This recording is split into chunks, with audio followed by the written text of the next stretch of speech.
territories and the freely associated states to the United States' ability to counter the PRC's malign influence and maintain our nation's strategic interest in the region. Before we begin our official business, we'll begin the hearing with the U.S. National Anthem sung by Master Sergeant Jack Leramer from Joint Region Marianas. Sergeant, let's all stand and we'll do the national anthem.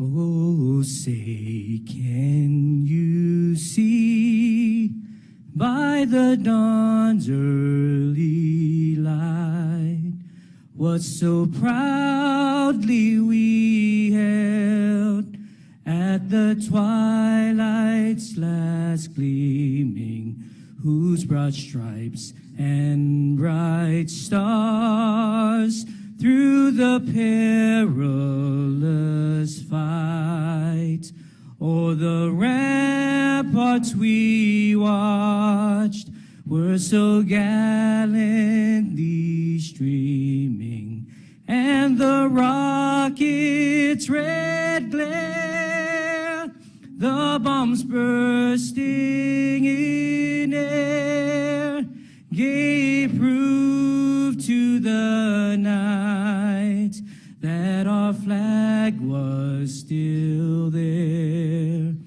Oh, say does that star-spangled banner yet waved o'er the land of the free and the home of the brave. If you'll remain standing, we will now do the Pledge of Allegiance. I pledge allegiance to the flag of the United States of America and to the republic for which it stands, one nation under God, indivisible, with liberty and justice for all. Thank you. You may be seated. Thank you, Sergeant, for singing the national anthem, and thank you to everyone for being here today. Without objection, the chair is authorized to declare recess of the committee at any time. This committee is meeting today to hear testimony on peace through strength, the strategic importance of the Pacific Islands to U.S.-led global security. Under Committee Rule 4F, any oral opening statements at hearings are limited to the chairman and the ranking minority member. I therefore ask unanimous consent that all other members' opening statements be made part of the hearing record if they're submitted in accordance with Committee Rule 3.0. Without objection, so ordered. I would also want to make everybody on the panel, the members and the witnesses, aware that there's a 3-second delay, I'm told, with the microphone. So when you push the button, give a few moments to let the system get queued up before you begin speaking. I will now recognize myself for an opening statement. Hafaday and good morning. It's again a pleasure to be here. Thank you, Governor, for hosting us in Guam. Today, the House Committee on Natural Resources has the great privilege of convening this hearing on this beautiful island of Guam in the heart of the Pacific. I would like to thank the people of Guam for the hospitality that you've exhibited to our entire congressional delegation. It's truly an honor to be with you here today and to be joined by so many of my colleagues. The warm reception we have received reflects the beauty of this island and its people.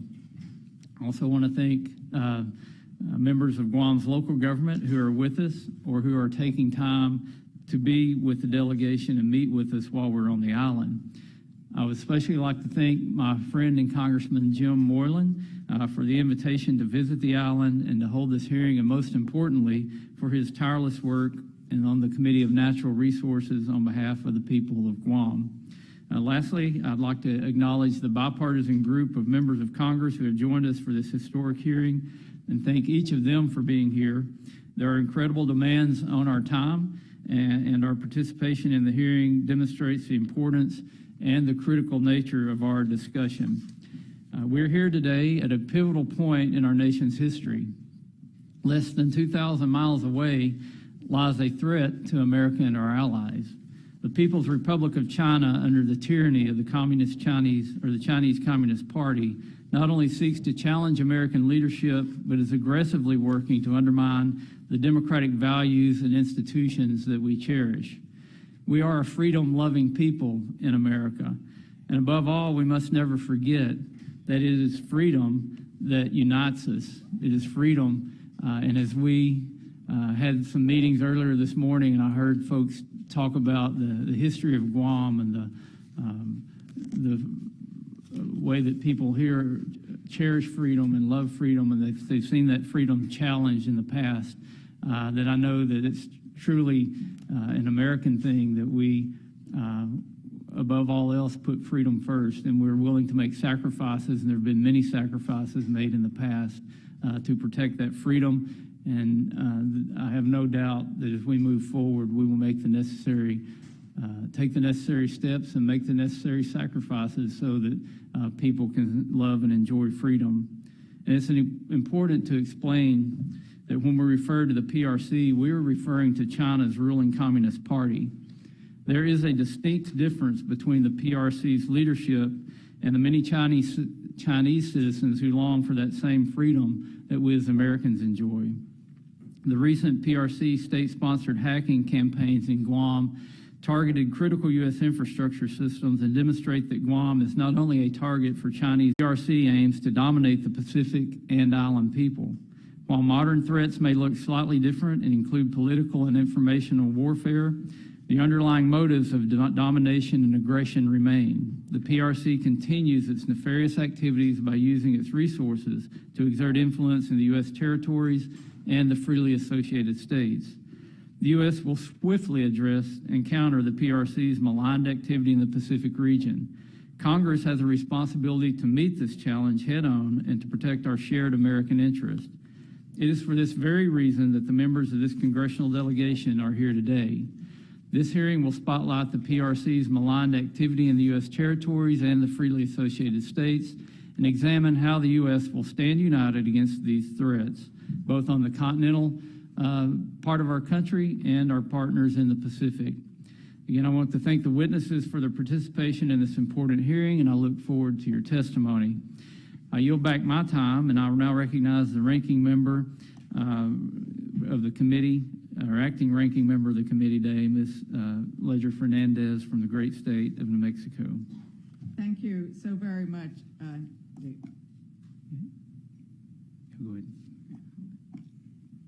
3 seconds. Thank you so very much, Mr. Chairman. And I truly want to thank each of our witnesses who've come here today, because it is the role of Congress to truly listen. Because if we do not listen to the voices that come from the people of America, from the people who are experts, because you live this reality on these islands with the threat of China ever so close. And it is our job to listen to those so that we can then take your voices back to the People's House and determine a policy that is in many ways written by you and your concerns. And so I'm very grateful to the chairman for pulling this bipartisan visit together to the region. I'm very grateful in advance to what we have already learned on this visit, both about military issues, but also about what it means to be one Guam, what it means to be American in this island and in this great, beautiful Pacific. And we know that we must not say the U.S. as of though it is something over here, but when we are talking about the territories that are part of the U.S., it is us, the United States, that there is no us and them in this region. It is an us. And so I'm very thankful for that. The witnesses are so impressive. Governor Guerrero, Governor Palacios, Governor Mauga, and I hope I said that right, as well as to Minister Oding and Udi Jr. and the Acting Secretary Cantero. So it is actually my first visit to Guam, which it might be some of the others. I come from a state that is in the middle of the country. It has no island, it has no water around it. So whenever I see this much water, I get so very happy. And we recognize the decades, the 4 decades that the United States has maintained a special relationship with the freely associated states, the Federated States of Micronesia, and the Republic of the Marshall Islands, as well as the Republic of Palau. And the compacts of free association, as we've been listening to them in this committee over the last many months, recognize the importance of continuing that relationship into the future. And as my colleagues have said, I do not think that there is any doubt that all of us don't recognize that important. We are unified in a bipartisan manner across these issues.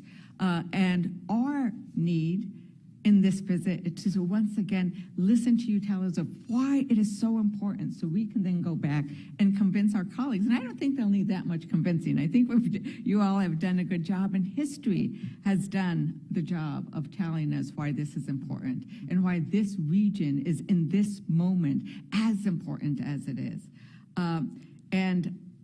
The Biden administration and the presidential envoy for COFA negotiations, Ambassador Joseph Yun, are really be commended for securing these new compact agreements with FSM and Palau in May. And while negotiations have not been completely concluded with the RMI, we expect that they will be soon.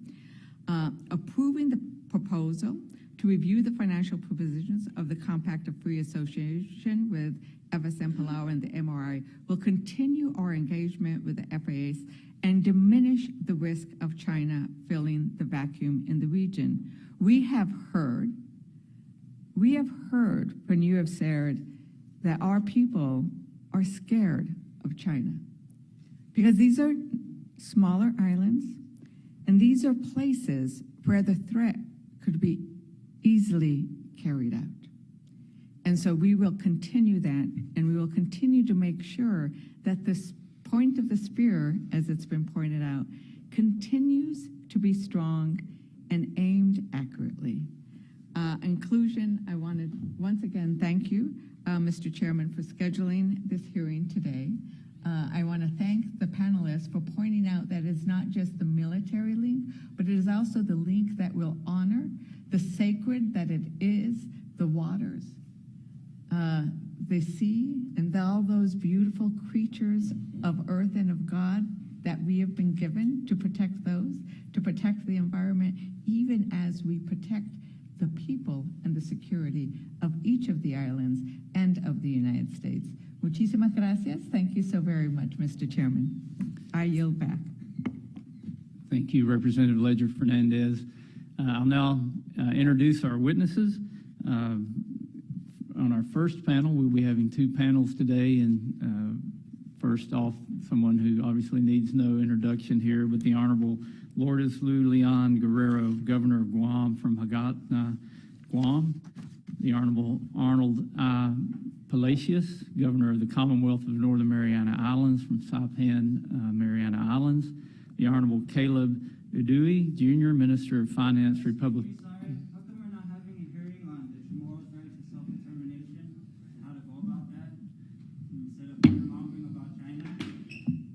The Honorable Caleb Udui, Jr., Minister of Finance, Republic of Palau.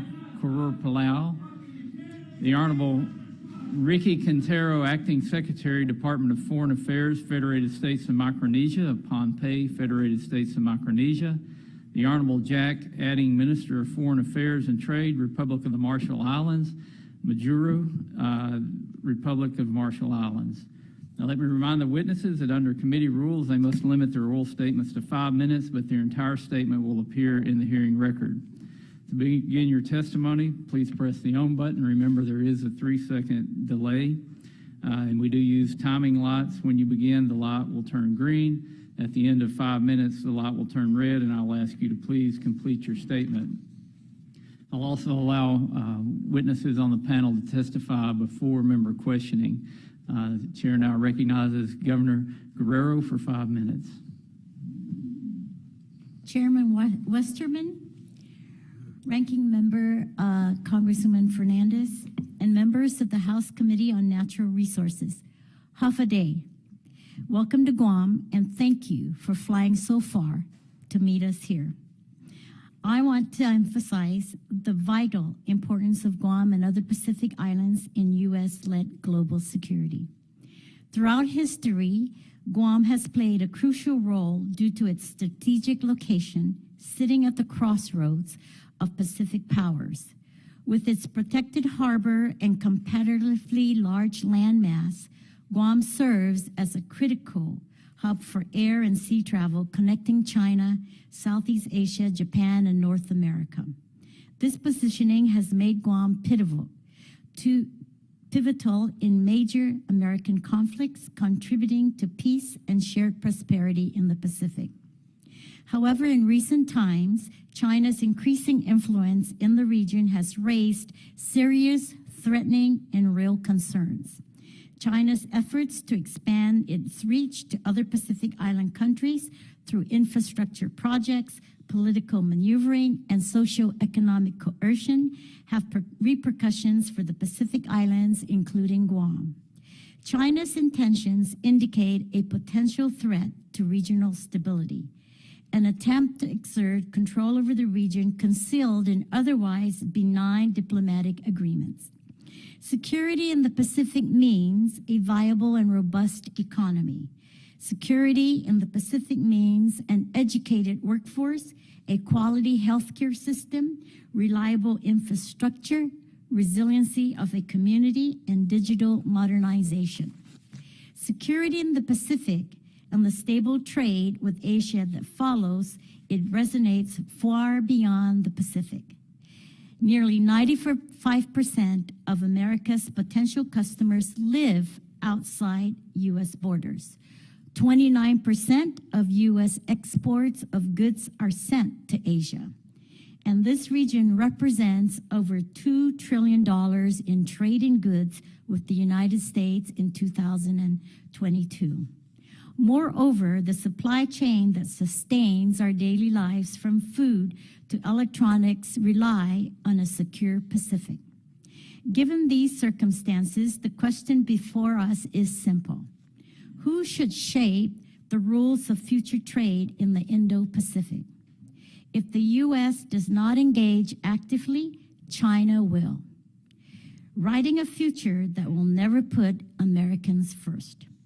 To prevent this, I support bipartisan efforts to enhance U.S. engagement in the region and support efforts to bolster the security of Guam, other key territories, and our allies and partners in the Indo-Pacific.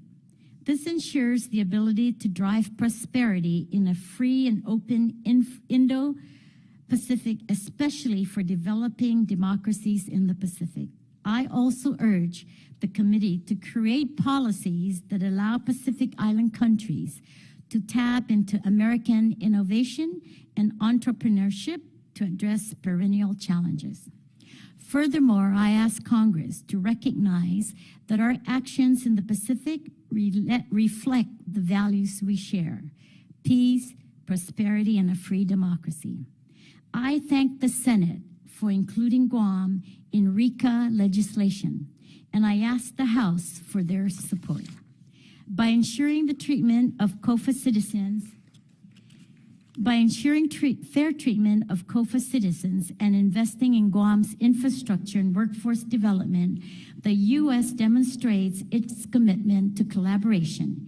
Initiatives like a Guam-only visa program, COFA cost reimbursement, H-2B visa program, and funding for a new hospital showcase America as a reliable partner capable of cooperation and competition. In closing, I thank you, Chairman Westerman, and this committee for the opportunity to address this crucial issue. Let us work together to preserve peace, win prosperity, and expand opportunity in the Indo-Pacific region. Sijus Masi. Thank you, Governor Guerrero. And we'll now move on to our next witness. I want to recognize Governor Palacios for 5 minutes. You're recognized. Thank you, Mr. Chairman. Hafaday, Tiro Faisho, Chairman Westerman, distinguished members of the House Committee on Natural Resources, and to my fellow Islanders in the committee, Congressman Sablon, Congressman Moreland, and Congresswoman Radewagen. Welcome back. Welcome back to the Marianas. Thank you for inviting me to speak with you today about some of the critical issues that are impacting our regions. Today's hearing is a testament to the significance and urgency of the role of the Pacific Islands in global geopolitics.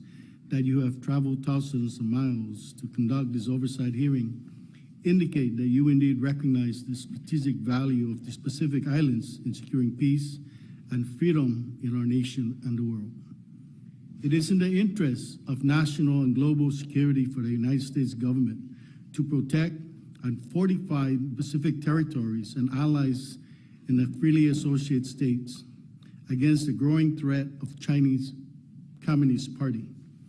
America's security architecture in the Pacific is not only founded in military defense, but also in the pillars of economic, social, and political stability in the region. It is based upon the economic prosperity, the health of people and ecosystem, and the rule of law. It is rooted in genuine, trustworthy relationships and shared commitments backed by actions to a free and open Indo-Pacific.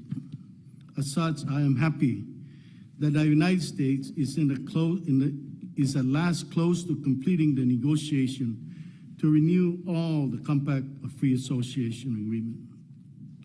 The U.S. territories of the Northern Marianas, Guam, and American Samoa firmly anchors America's position in the Pacific, and together with the freely associated states, create a vast corridor of peace and security that spans nearly 3 million square miles and connects to the seas of the other island nation. Recognizing the strategic importance of America's territories and allies in Micronesia, the CCP moves aggressively to fill perceived voids in American assistance and to capitalize on social and economic vulnerabilities of the Pacific Island communities. We see this aggression in massive investment in infrastructure and economic development. We see it in land grabs and fisheries expansion. We see it in unauthorized research vessels lurking around our undersea fiber optic cables. We see it in organized crimes, public corruption, and political interference.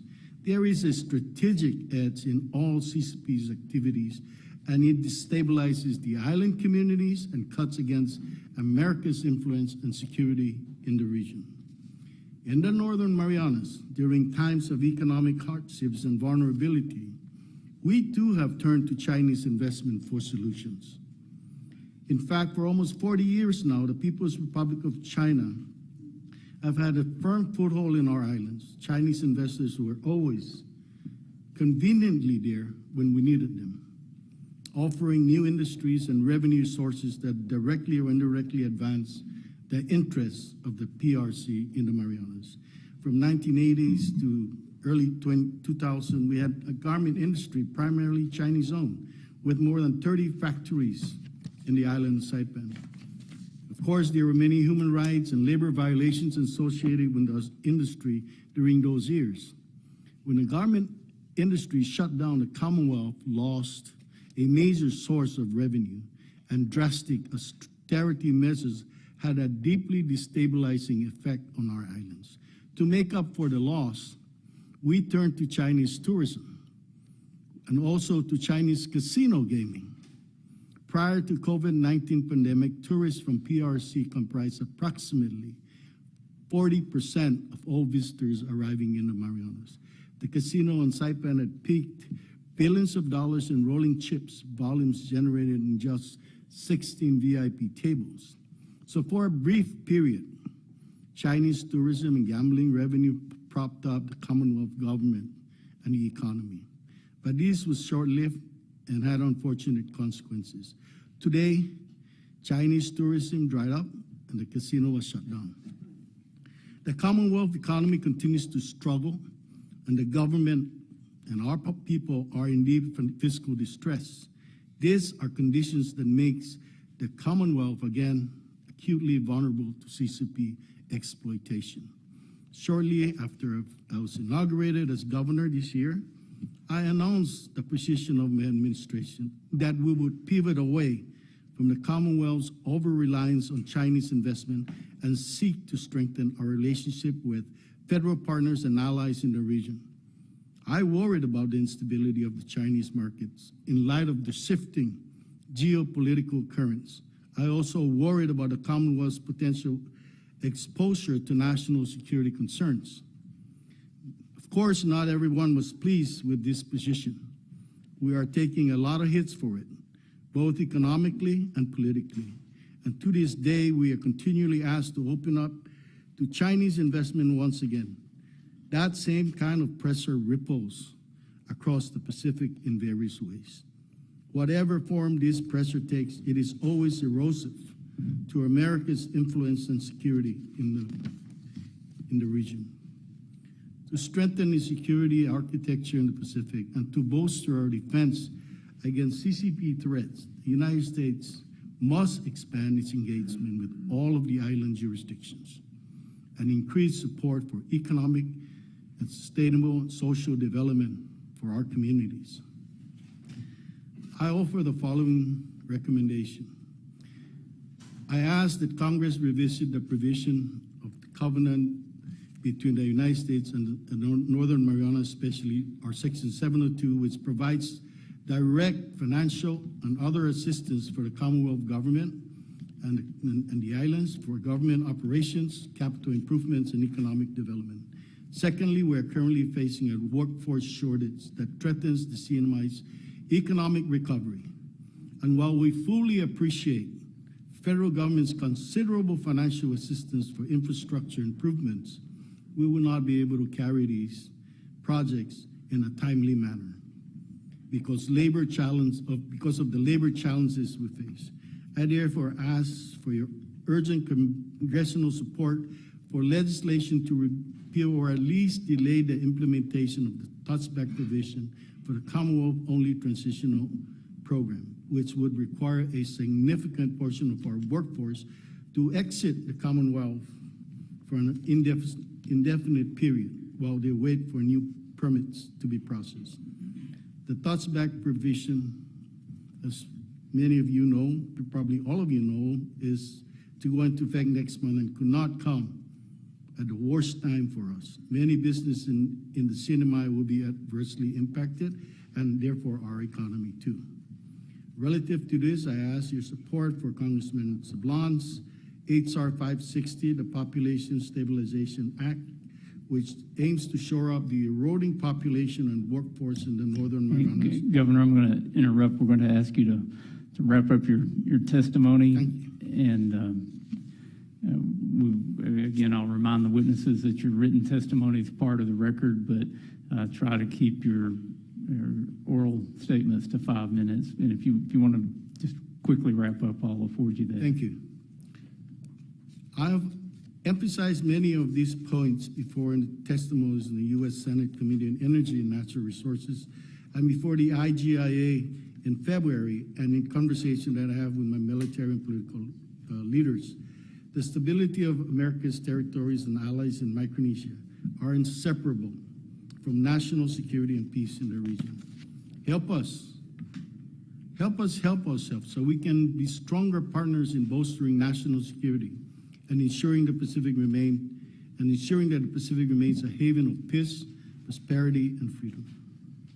Thank you, Jesus Masi Yiliso, for inviting me to testify before you today and for coming all this way to have this field here. May God bless the Northern Marianas, all of Pacific Islands, and may God bless America. Thank you, Governor. I'll now recognize Minister Dewey Jr. For 5 minutes of testimony. You're recognized. Thank you.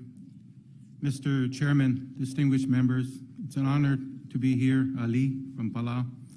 President's whips would be here as he was in the committee's task force hearing last month, but he has a long-standing commitment to host more than 20 members of the national legislatures of Japan and Taiwan today. So he has approved my statement submitted in writing, and he looks forward to meeting with you in Palau. The Compact of Free Association between our nations is somewhat unique. It provides the United States can use any land it needs for defense. This is why a top U.S. military commander has called Palau part of the homeland. We are the westernmost jurisdiction in which the U.S. has exclusive strategic rights. Our land, sea, and airspace, the size of Texas, borders Asia and includes shipping lanes critical to China. It is also where Chinese vessels have been without authorization. The U.S. is now putting its closest to Asia earliest warning radars and extending a runway in Palau. It is also considering other facilities. There appears to have been a Chinese effort to derail one of the radars through a proposal to locate a hotel and casino next door.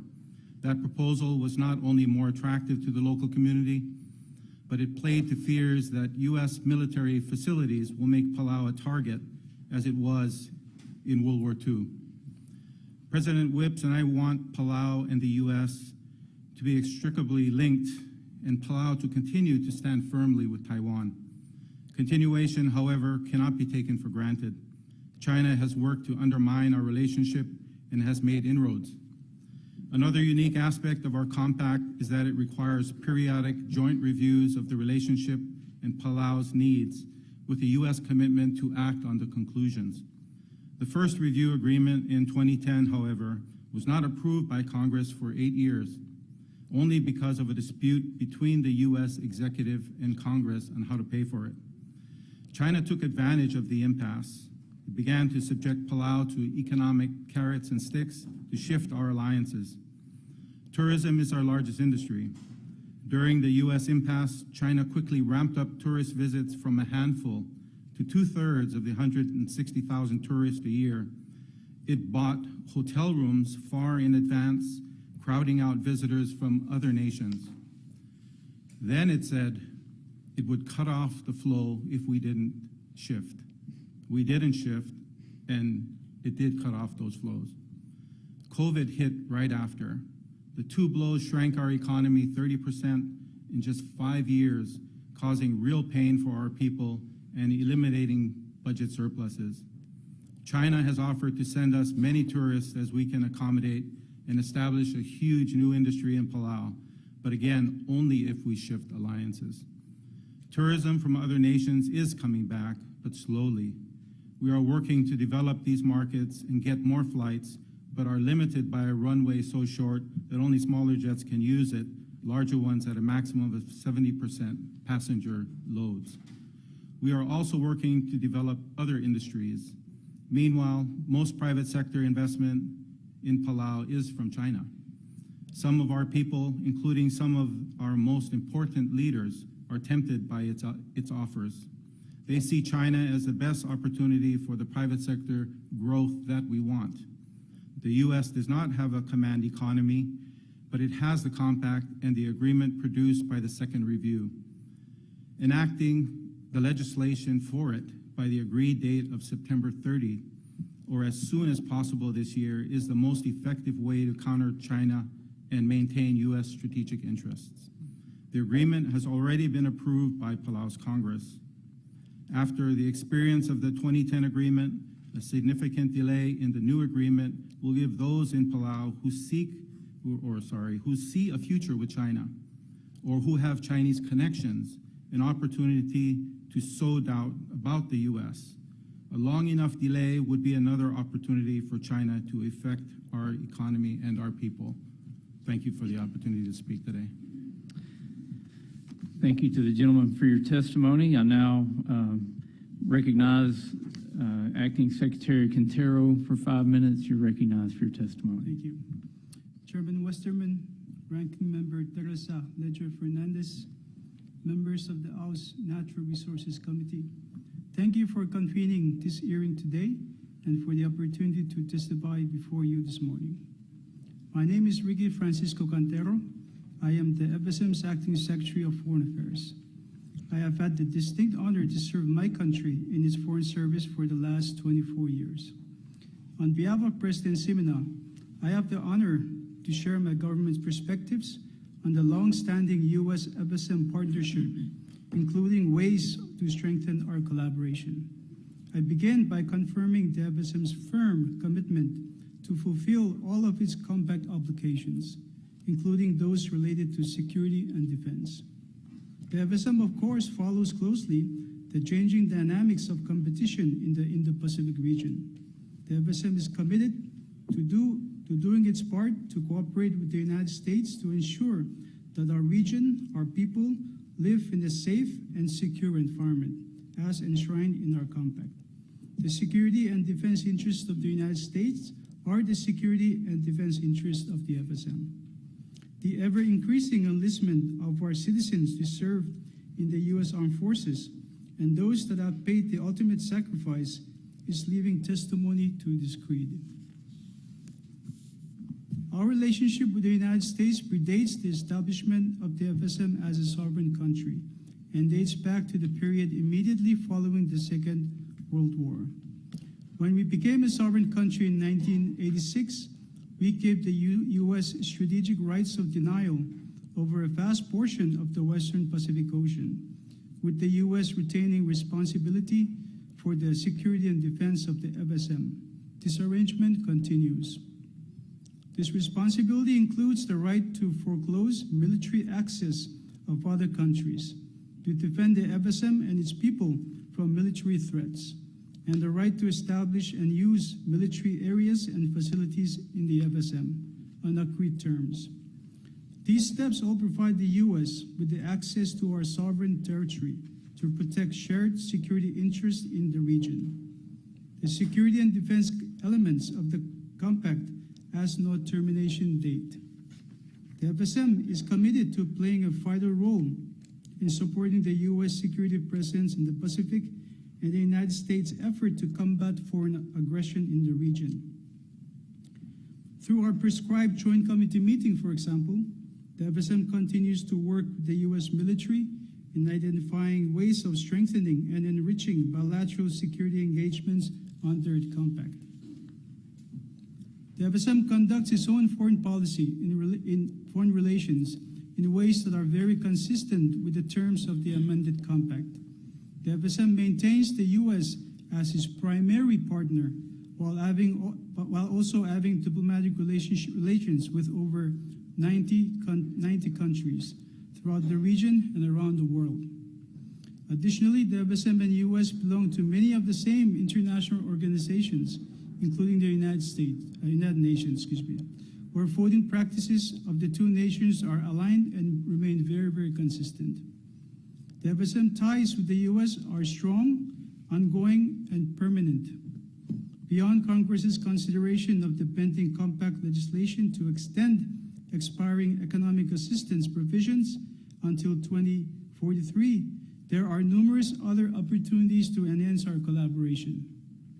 The FSM's welcome strengthening joint activities with the U.S. Department of Defense, which, among others, include military construction projects in the FSM. For many years, the Department of Defense deployed Civic Action Team in the FSM to support development initiatives on our islands. Noting that the CAT program lapsed in 2003, the FSM is pleased to see U.S. congressional efforts advocating for its restoration.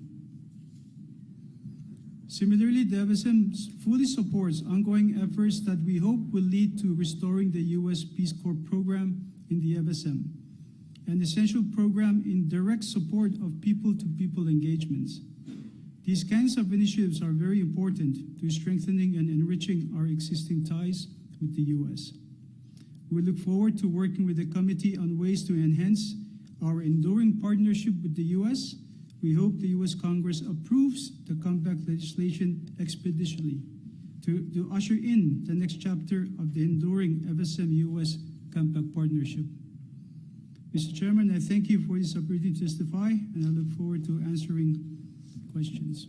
Thank you so much. Thank you, Secretary Quintero. I now recognize Minister Adding for 5 minutes. Thank you. Thank you, Chairman Westerman. Yahweh. Mr. Chairman and distinguished members, thank you for inviting President Gabua or a designee to these important hearings. It is extremely time-consuming to travel here and back from the Marshall Islands, so I am representing my president. President Kabua and his cabinet look forward to meet with you next week. Under the free association between our nations, the RMI allows the U.S. to deny access to forces of other nations to an area west of Hawaii, as big as Alaska, California, and Florida combined.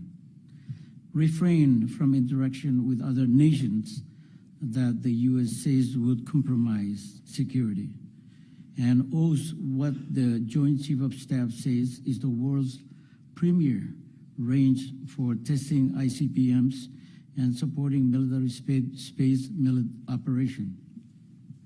Guayana is where the military perfected its missile strike to be so precise that shot can hit a single house thousands of miles away. RMI is also a staunch ally of Taiwan. During the U.S. administration of our islands, we also served U.S. strategic interests worldwide by the U.S. using our islands for most of all of its atmospheric nuclear pump tests. The U.S. perfected its nuclear weapon in our islands. It also sent radioactive waste from tests in Nevada to our islands. The detonation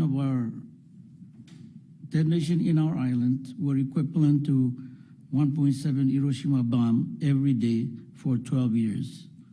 The radioactive iodine was 42 times that in Nevada and 150 times that from Chernobyl.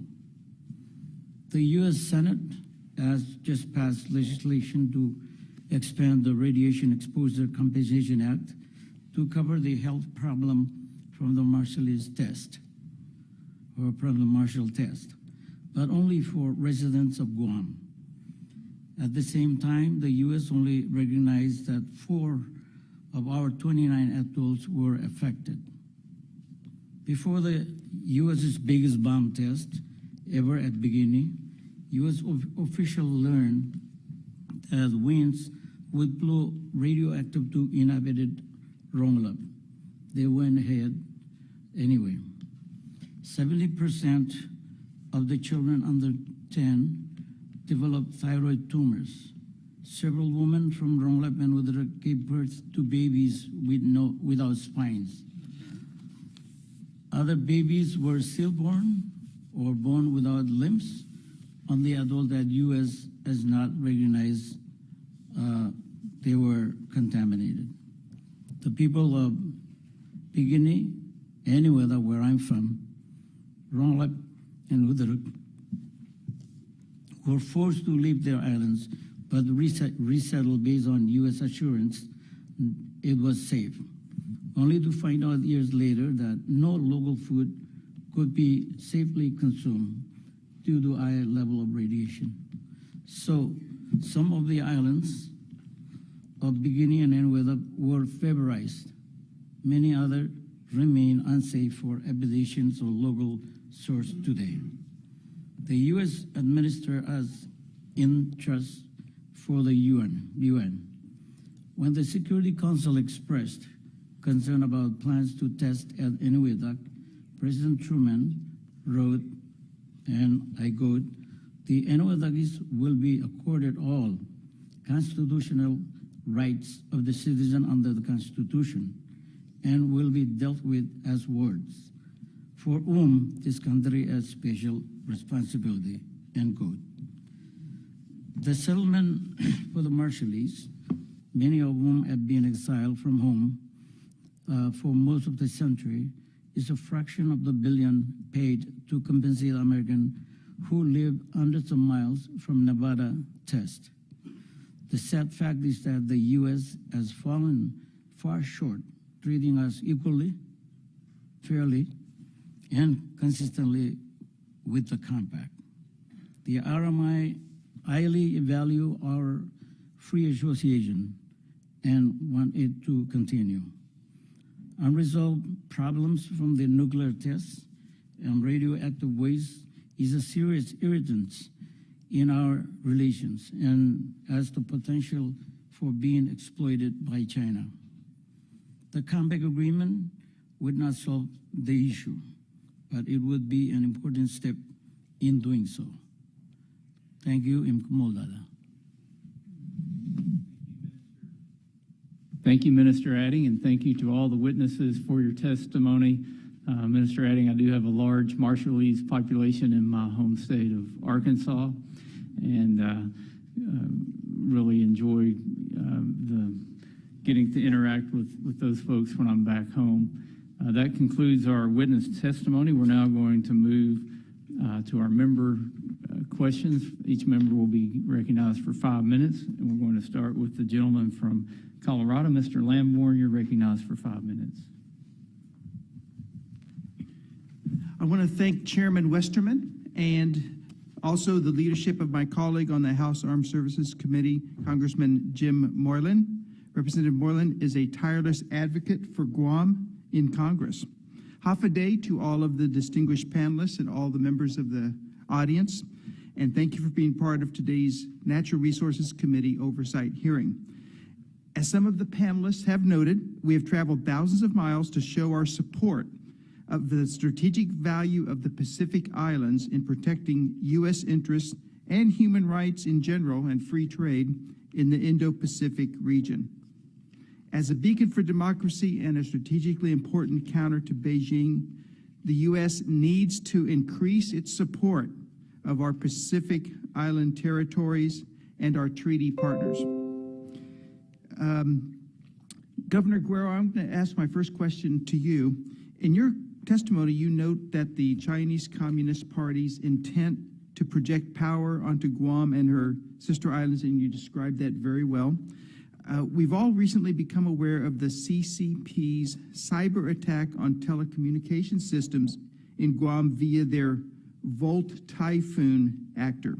Can you describe any other malicious tactics that you have witnessed that the CCP has undertaken to challenge U.S. military interests in this entire region? Thank you very much, Congressman.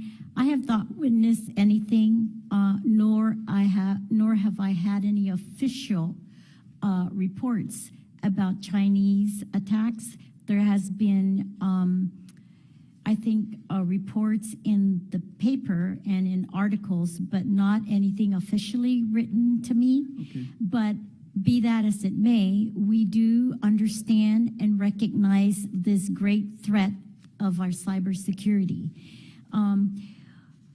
During the typhoon, we witnessed and experienced a shutdown of communications. Our radio stations were not on, our telecommunications were not on.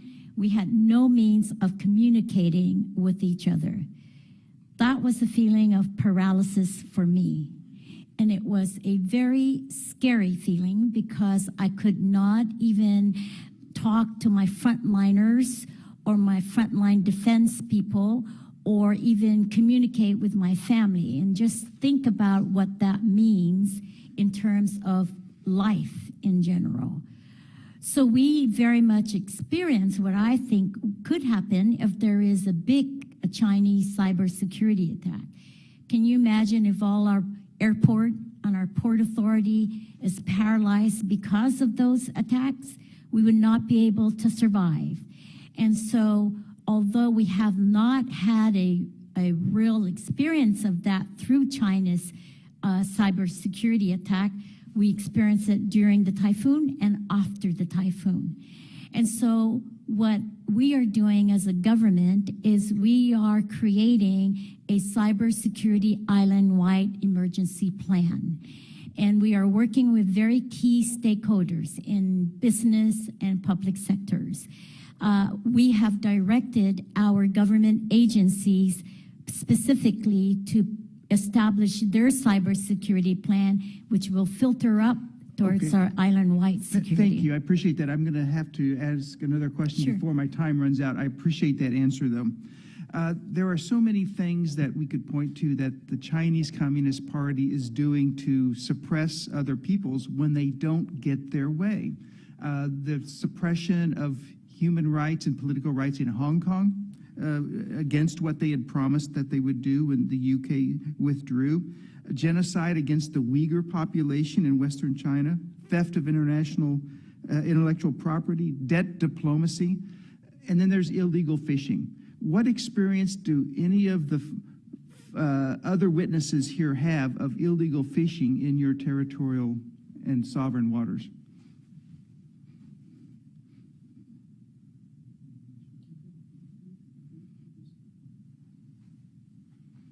Thank you, Congressman Lamborn.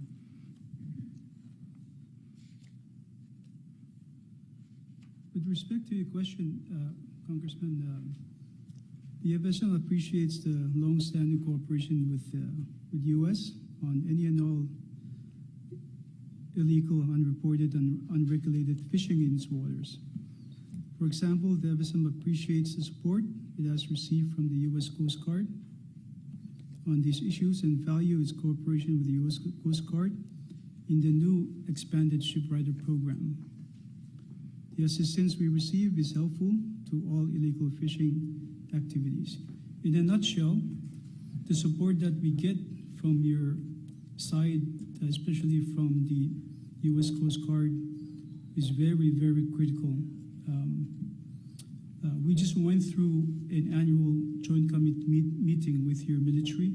We do it on an annual basis, and we review the defense strategic posturing in this region. And one of the issues that we always discuss is how do we counter illegal fishing.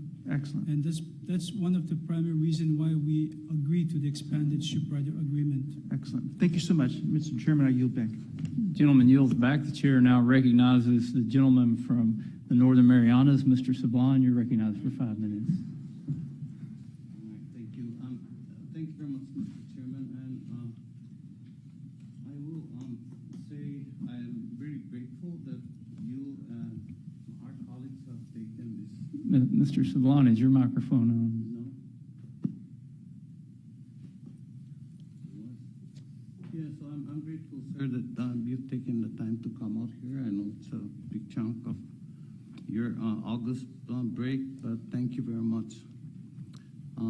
Welcome to our witnesses, and good morning para todos. Governor Palacios, I'm going to sort of stick with you for now, sir. You mentioned Covenant 702. We have obviously a problem with our workforce.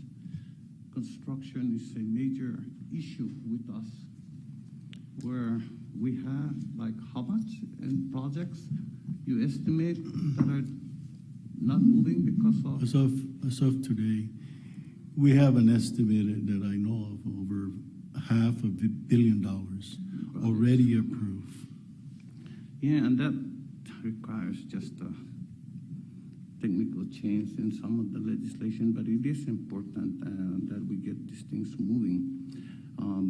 You mentioned an issue of touchback. How many businesses are affected this year by this touchback issue? I can assure that there's over 60%, maybe more, of our businesses, all the hotels, all the construction companies, and so all the projects are going to be impacted. And the covenant section 702, right? It was really a wonderful section in the beginning. We even had capital improvement funds and everything. We had a little money up front for operation. What do you want Congress to do? Consider not necessarily changing where we're at today regarding the Covenant 702, but consider putting aside another $10 to $20 million just as a set aside for operations of our government in case we run into problem again. That's where we're at today. And thankfully, there is a clause in the agreement that gives us a little bit of flexibility today. Thank you. Governor, thank you. Is this still on? Okay. Governor, thank you very much. Because, look, and some of you who know me well enough know that I have been quiet about the Northern Marianas relationship with the People's Republic of China. I've been quiet about that for a while. We had a trade with China. But I am now concerned that there have been some things that has happened here in our region. For example, not necessarily by the people of China, but of course the government, CCP and PLA. And concerned enough that I've actually taken a stand and said, look, I will join this task force and work with trying to get also our Micronesian brothers and sisters fairly treated, and agreed to. Thank you to ministers, Mr. Secretary, Mr. Adding. It's nice to see you again, sir. Governor Guerrero. Mr. Odui, you have anything more to add? I think I have time, right? No, I don't. You've got time. Oh, yeah. Mr. Minister, you have anything you'd like to say? Don't worry. These people know, sir, that we are family. And that as family, you and I are allowed to talk about them behind their back. Not to say that I would do that, but thank you for the opportunity to add. You know, I think the realities are evident when you're able to visit our islands yourself and see firsthand what exactly we're dealing with. So to Congressman Lamborn's question on fishing, you know, Palau has closed off our waters to commercial fishing because it's just too impossible to regulate. And we appreciate the U.S.'s help in patrolling, helping patrol our waters, and to counter intrusions, these unauthorized access that survey our undersea fiber optic cables. But the other point is, Congressman Sablan, that this is not something that happens periodically. It happens every day, and it happens at different levels. We have a federal system. It happens at the state levels, and with our state legislatures as well as our state executive officials are approached almost every day.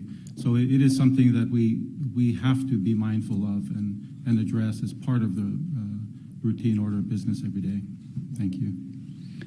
No, thank you. My time is over, Mr. Chairman. Gentleman's time has expired. The chair now recognizes the gentlelady from American Samoa, Ms. Radewagen. You're recognized for 5 minutes. Talofa. Let me first thank my chairman, Mr. Westerman, for appointing me to serve as chair of the House Natural Resources Committee's bipartisan task force on the Indo-Pacific. Thanks also to Chairwoman Hageman. As a prelude to today's proceedings, we conducted a task force hearing in July on PRC, COFA, and the territories with the valued support and leadership of Task Force Co-Chair Kilili Sablan.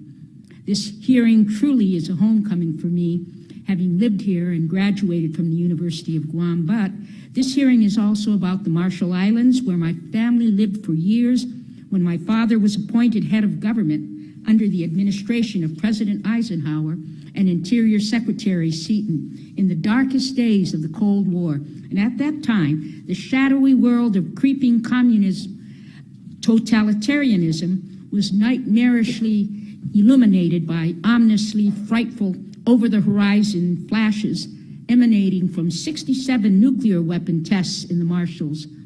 Nuclear testing ended shortly before my father was sent to take the first steps to restore a post-nuclear testing civil order, which literally included his own footsteps across atomic bomb craters on his inspection at Bikini and Enuetak. And we meet here in the southernmost of the Mariana Islands to hear from the governor of the northernmost of the Mariana Islands, where my family lived for 12 years, while my father represented President Kennedy and Secretary of the Interior Udall in relations with the Northern Marianas, Marshall Islands, Palau, Yap, Pohnpei, Chuuk, and Kosrae. So I join this homecoming with my father's spirit close in my heart and in my mind, aware that much of it was in the Cold War era under the UN trusteeship. Guam and the CNMI formed the westernmost of America's homeland at the doorstep of Asia in the time zone adjacent to Tokyo's. We are here as a committee because Guam and CNMI truly are the northern keystones in the architecture of what since 1945 has been mostly a free and open Pacific. In this new era, America's allies in Palau, FSM, and RMI form the integrated superstructure of regional security and peace. Once as a child mentored by my father and other leaders of the Pacific nations who so often sat at our dinner table, and now as an elected leader in this region, I understand in a very profound way how and why the UN trusteeship, our Compact of Free Association, stood for decades against Soviet imperialism as a threat to democracy and post-colonial free enterprise under rule of law. Now we're facing the threat of the once concealed but now overt velvet-gloved hand of PRC ambitions that hides the iron fist of PRC totalitarian communist imperialism. Thus, we come here under Chairman Westerman's leadership to regroup and confront together the PRC's threat to the freedom of the blue continent that stretches across the Indo-Pacific region. Of course, the American homeland also reaches deep into the southern Pacific, where American Samoa's alignment with the U.S. is foundational to a free and open regional order. And I have the honor of serving first and foremost my own people in my family's true homeland, where my father was elected and served with both great dedication and success as governor. So it's in that spirit of homecoming that I want to commend each of my fellow Pacific Islanders who are witnesses today. In addition to your oral testimony, I urge my colleagues to study your written statements for the record. We gather here in the Pacific way, but you have spoken your truth here today boldly.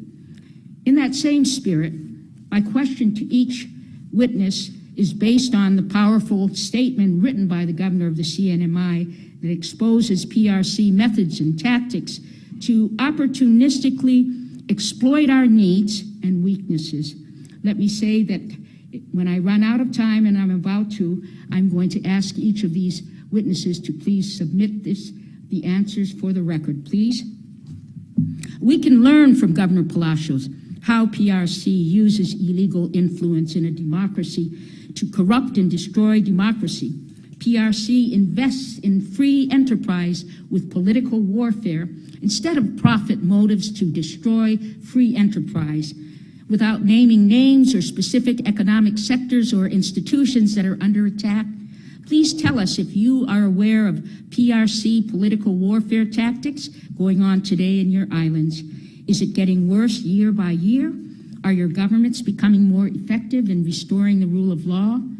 And finally, again, without revealing specific cases, is U.S. law enforcement and U.S. Department of Justice cooperating in any criminal investigations you are pursuing? Now I have 35 seconds. Perhaps one witness could answer and the others submit it for the record. Thank you, Mr. Chairman. Thank you, Congresswoman. Yes, we will do that. I will further submit also a written response to your questions. Yes, we see it. We absolutely see it. With the geopolitical sands shifting in the Indo-Pacific region, we saw what was going on. So luckily, when the pandemic closed down our economy and all the flights coming into the Northern Marianas, that was sort of a blessing, because we have almost half of our tourism industry, our visitors were coming in for PRC. Over 200,000 tourists in 2019. That's significant. Thank you, Governor. And I'll look forward to getting the rest of your written answers in the near future. Thank you, Mr. Chairman. I yield back. Thank you, Representative Radewagen, and thank you for your leadership on the task force and for your obviously vast knowledge of the region. It's a real benefit to have you serving on the committee. I now recognize the gentleman from Wisconsin, Mr. Tiffany. You're recognized for 5 minutes. Thank you, Mr. Chairman. Mr. Quintero, in March of this year, President Peñuelo wrote a letter stating how the CCP is waging political warfare in the Federated States. How is the situation, and by the way, it was a very methodical, detailed letter that the President wrote, and I hope you've had a chance to read it, all of you, because I've read it twice. Very methodical, very detailed, and have things changed since that letter, Mr. Quintero? Thank you, Congressman Tiffany, for your question.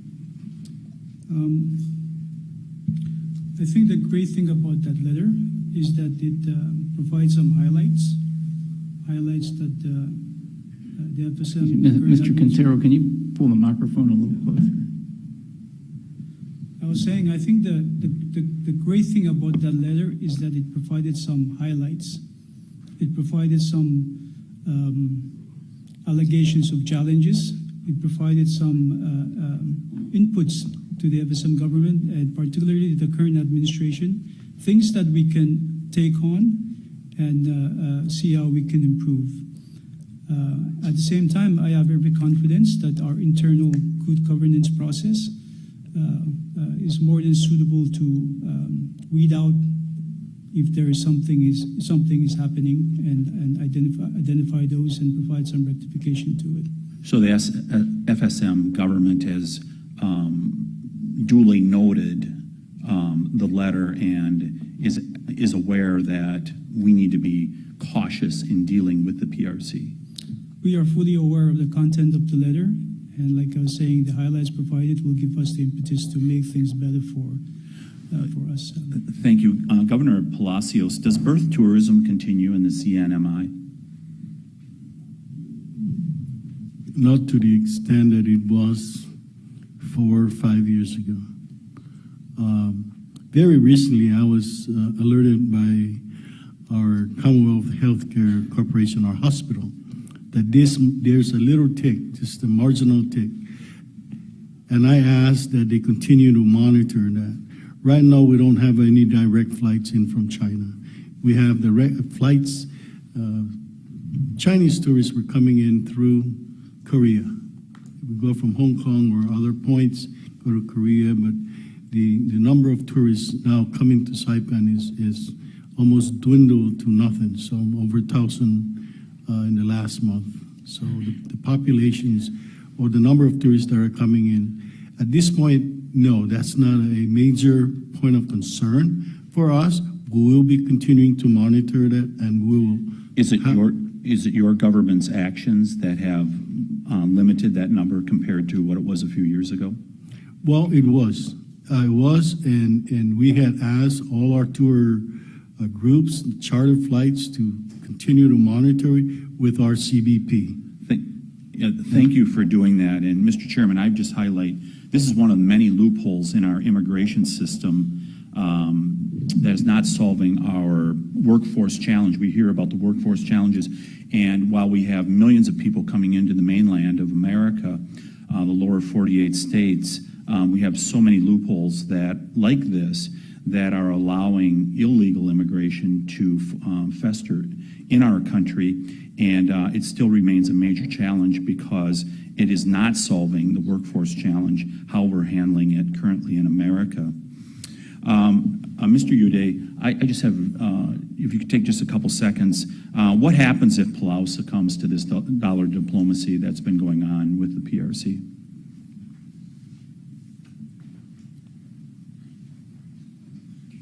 Or is your country, or is Palau making sure that you don't? The committee will stand in recess.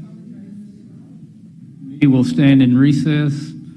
I'll remind the audience that this is an official hearing of the United States Congress. We are following the rules of the House. We ask that you respect the proceedings of the committee hearing.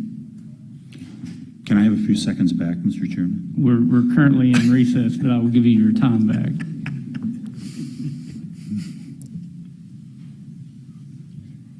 Okay, the committee will come to order, and the gentleman is recognized to finish your question. Let me restate my question. Have you seen any instances of the PRC trying to bribe government officials? Thank you, Congressman. And I think I would say that there are clear influences towards our government officials in the form of trips or invitations for trips, or sponsored trips to Beijing, for instance, and to dinners, and some of these even in country, where we later found out the connections to organized crime or to the CCP with the help of U.S. officials to identify these individuals. So I think it's as I said, a daily affair, and some of it we can see, some of it we try to stop, and we appreciate the U.S. assistance, law enforcement assistance, to help us address those challenges. Mr. Chairman, may I make a brief close here? You're recognized. Yeah, thank you. First of all, this is terrific. We've been doing these hearings since this Congress convened back in January across America, and it is such a privilege to be here in the island of Guam to do this also, because this is the exact response that the House of Representatives committees has been getting across America, where we have packed houses that people attend, where they can address us rather than having to go to Washington, D.C. I want to thank all of you who are supporting Taiwan. Thank you so much for that. And it is time to end our One China policy, the misguided One China policy that was put in place in 1979. And Mr. Chairman, to that end, if you look at a map that is in our handout today from the Congressional Research Service, it lists Taiwan, or the map depicts Taiwan as being part of communist China. That is not the case. Taiwan is a separate country. It has never been held by the mainland, and it's time for us to do our part in Congress to also recognize Taiwan as we go forward. And I yield back, Mr. Chairman. Now recognizes the gentlelady from New Mexico, Ms. Stansberry. You're recognized for 5 minutes. Thank you, Mr. Chairman, and good morning. I want to just start by saying thank you to our governors and to our ministers, and I know we have many distinguished guests who are here in the audience with us. Hafa Day, thank you so much for hosting us in Guam and in the islands. And I also want to extend my thanks to our 3 island representatives who are representing Samoa, the Marianas Islands, and Guam with us, and who have helped to bring us here today. I am Melanie Stansberry, and I am the Congresswoman for New Mexico's 1st Congressional District. And New Mexico has many, many ties to Guam and to our islands, and especially through the service of our military. And I do want to just take a moment, because I know many, many members of our island communities have been active duty military and veterans who've served in the U.S. military. And I want to say thank you for your service and thank you for your commitment. Mr. Chairman, I'm especially grateful for this opportunity to be here. I think we've heard a lot this morning about the strategic importance of our relationships with our territories and our freely associated states. But I think, some of the conversation this morning has also pointed to not only the strategic and military importance for the United States, but also because our territories are Americans, and our relationships with our sovereign nation states are also important to us because we care about the well-being of the people of the islands and all island communities. And so our commitment here is not only military and diplomatic, but also the common well-being of our communities and our commitment to the island people of the South Pacific. So I wanted to make sure that we said that. New Mexico's interest in these issues may seem a little off the beaten track, but my district is the is the district where Kirtland Air Force Base and Sandia National Labs reside, which play a critical role in helping to support our military missions here in the South Pacific, along with many of our bases and our national laboratories. And so we not only have a relationship with our cultural ties and our military ties, but also indirectly being engaged in the South Pacific here in these communities. And we have a shared commitment to the safety and well-being of our service members and of our communities. And that's why I myself, and I know Madam Ranking Member, who's also here from New Mexico, part of why we wanted to be here is to affirm to you all our commitment to getting these compacts to our freely associated states renewed, authorized by Congress, and making sure that we appropriate the dollars that have been committed to by the Biden administration through those negotiations that have been held with your nations. And we're here to make that commitment to you and to fight in Congress to make sure that we get those through the process. And I think it's really important to affirm that here in this forum. But I do want to take a few moments to hear, Governor Guerrero, we had a moment before we came here to this hearing to talk about the threats that Chinese influence in the region play. And I was particularly struck by some of the comments that you made about the threats to freedom, democracy, and ways of life. And I wonder if you could share a little bit more about that, especially for the public, about why it's so important that we affirm American commitments here in the South Pacific.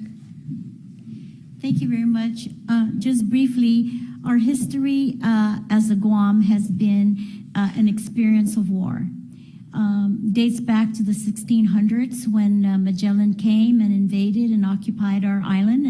And as a result, we saw a decrease in our race from 150,000 to 8,000. But as a resilient community, we became resilient once again. We saw the Japanese occupation. So our people have witnessed and experienced direct atrocities of war.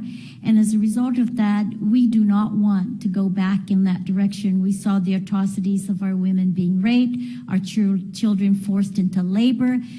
We had to witness beheading of our loved ones, and that is very traumatic and very, I think, significant in terms of our great desire to once again be prepared to defend our island and our people. And that's why I think our island is very much committed to working with our partners, our federal partners, our military partners, because we do not want that to happen.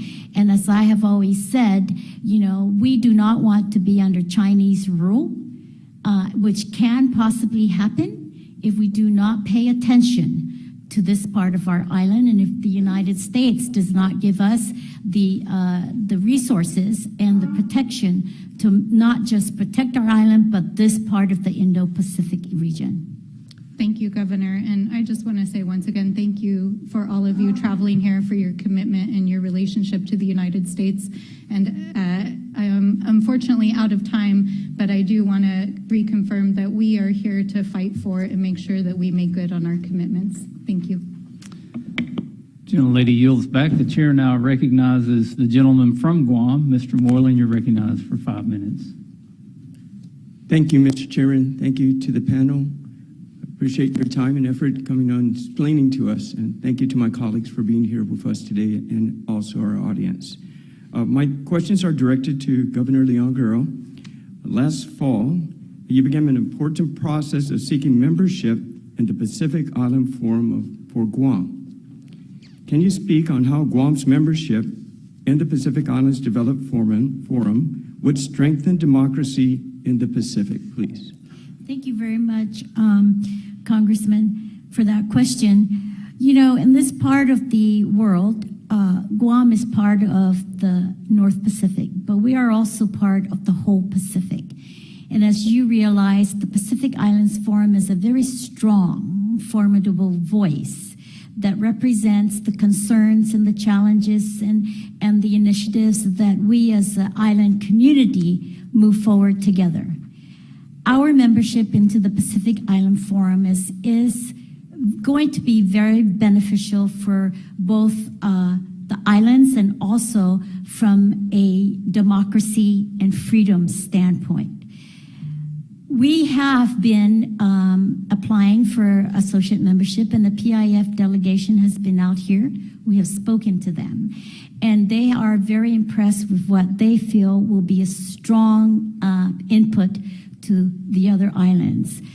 We could contribute ideas and initiatives, innovation, creative ways of, say, dealing with how to be a stronger economy, how to educate people, how to keep our workforce developed, how to address challenges and barriers of climates that we see in the islands.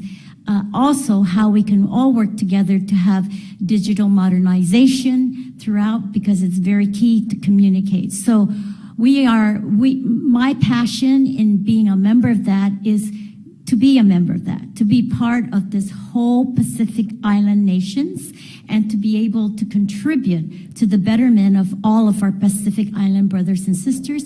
And so we can learn from them too, what their challenges, so we can, again, deliberate, discuss, debate ideas in a very official capacity. Thank you, Governor. My next question, we both work to alleviate the housing shortage that affects the people of our island. Between the military buildup and the influx of COFA migrants, demand would only increase further, squeezing RP residents. For the benefit of the committee, could you share some of the solutions you have been working on to address the housing shortages? Yes, thank you very much. We have been working very closely with, of course, our realtors here in how we can increase inventory of housing, not just ownership housing, but apartment and rentals. We've also been working very closely for the committee's information with HUD, and how HUD can help us with lower cost housing, and how HUD can help us with more tax credits to be able to afford construction, development of housing. We're working very closely with our own government agencies to see how we can develop lands that we own, maybe through the Chamorro Land Trust or even Ancestral Land Trust, and have a develop affordable housing there where we can bring in developers to help us, and we can provide the infrastructure for them. We're working very closely, again, with also our federal partners to see how we can take advantage of grants and opportunities through financing for lower income houses. It's a big concern for us, especially in light of the increased population we will be having with the military buildup. We've also been working with the military to see how they can increase their inventory in their own bases, so that they wouldn't have to take options out in the civilian community, because that does impact the cost of rental and ownership. Construction is another high cost of labor and homes. So we're working again to see how we can bring in more workers to help us with our construction opportunities. Supplies and chain supply is another big cost also. Thank you, Governor. Just about a minute left. Just a final question. Can you speak on how the University of Guam can serve as a vehicle to further U.S. soft and hard power goals in the Pacific, please? Yes, the University of Guam is our preeminent high learning institution here in Guam. And since its inception, there has been numerous graduates that they have graduated that went into leadership opportunities, like elected officials, business entrepreneurs, and so forth. And the UOG has been very influential in providing that education opportunity throughout the regions also, as many of our COFA citizens have come to Guam for higher education. And so training, I think, is a very key thing in terms of when we look at soft power. Educating ourselves to the ability that we can improve our lives and our livelihood is so much powerful.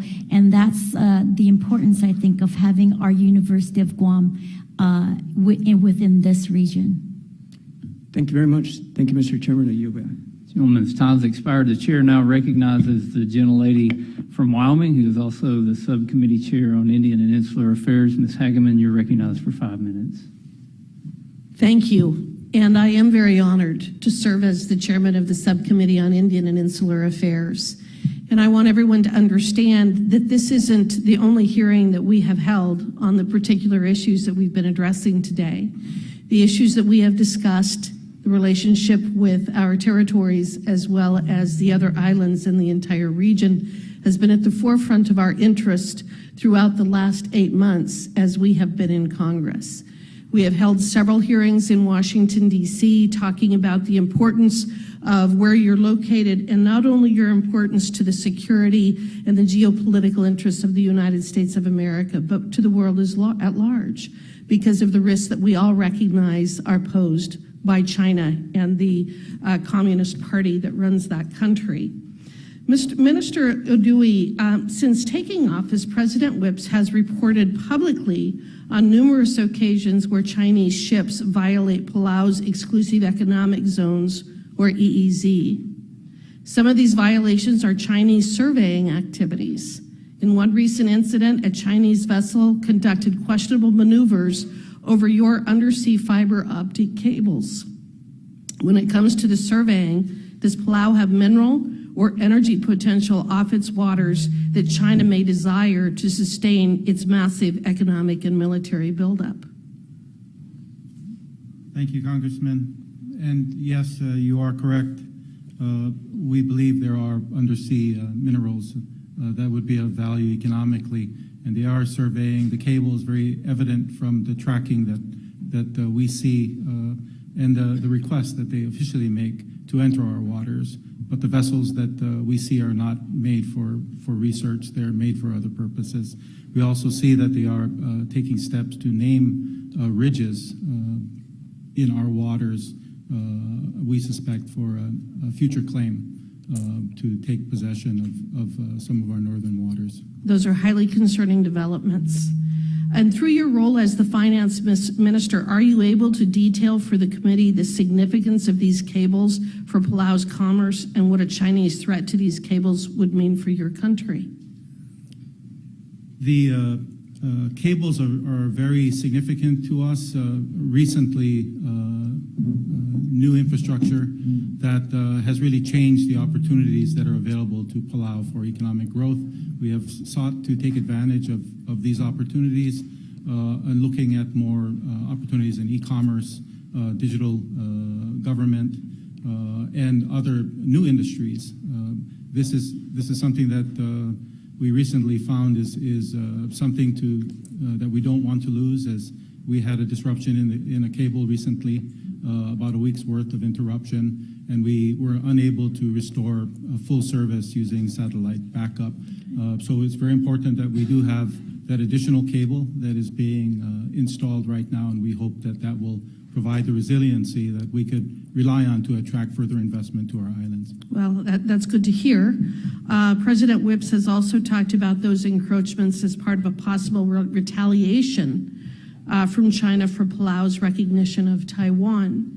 Minister Dewey, have you or President Whips identified any other adverse treatment from China based upon your recognition of Taiwan?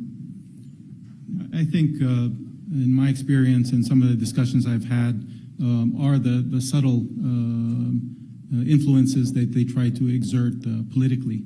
And that is many of the improvements we're trying to make for our people are being resisted locally, often without a good explanation as to why some of our politicians are not in favor of some of these initiatives, such as minimum wage. And we think that there is a resistance to see improvements that our president is proposing. Well, and I would note for anyone who's watching, and this is certainly a sentiment I will bring back to my colleagues in Congress as we consider the compact renewals, that when we discuss Chinese political warfare, there are clear-cut examples of China using these tactics to achieve one of its main political goals, which is eliminating Taiwan's diplomatic space. And again, I want to assure the folks who are here and the people who have been so gracious to undergo our questioning and visit with us today about these all-important issues, that you're not forgotten, that the people in Congress really do recognize the important role that you play and that the citizens out here and the islands play in protecting world peace. And so the messages that we have heard today, I think, are very important. We will all be taking them back with us when we go back to Washington, D.C., but I want you to know that you are being heard loud and clear. Thank you so much. I yield back. The young lady yields back. The chair now recognizes the acting ranking member of the committee, Ms. Ledger Fernandez. You're recognized for 5 minutes. Thank you once again, Chairman, and thank you once again, our panel of witnesses, as well as all of those who are tuned in and all of those who have joined us today to listen and to participate in this hearing.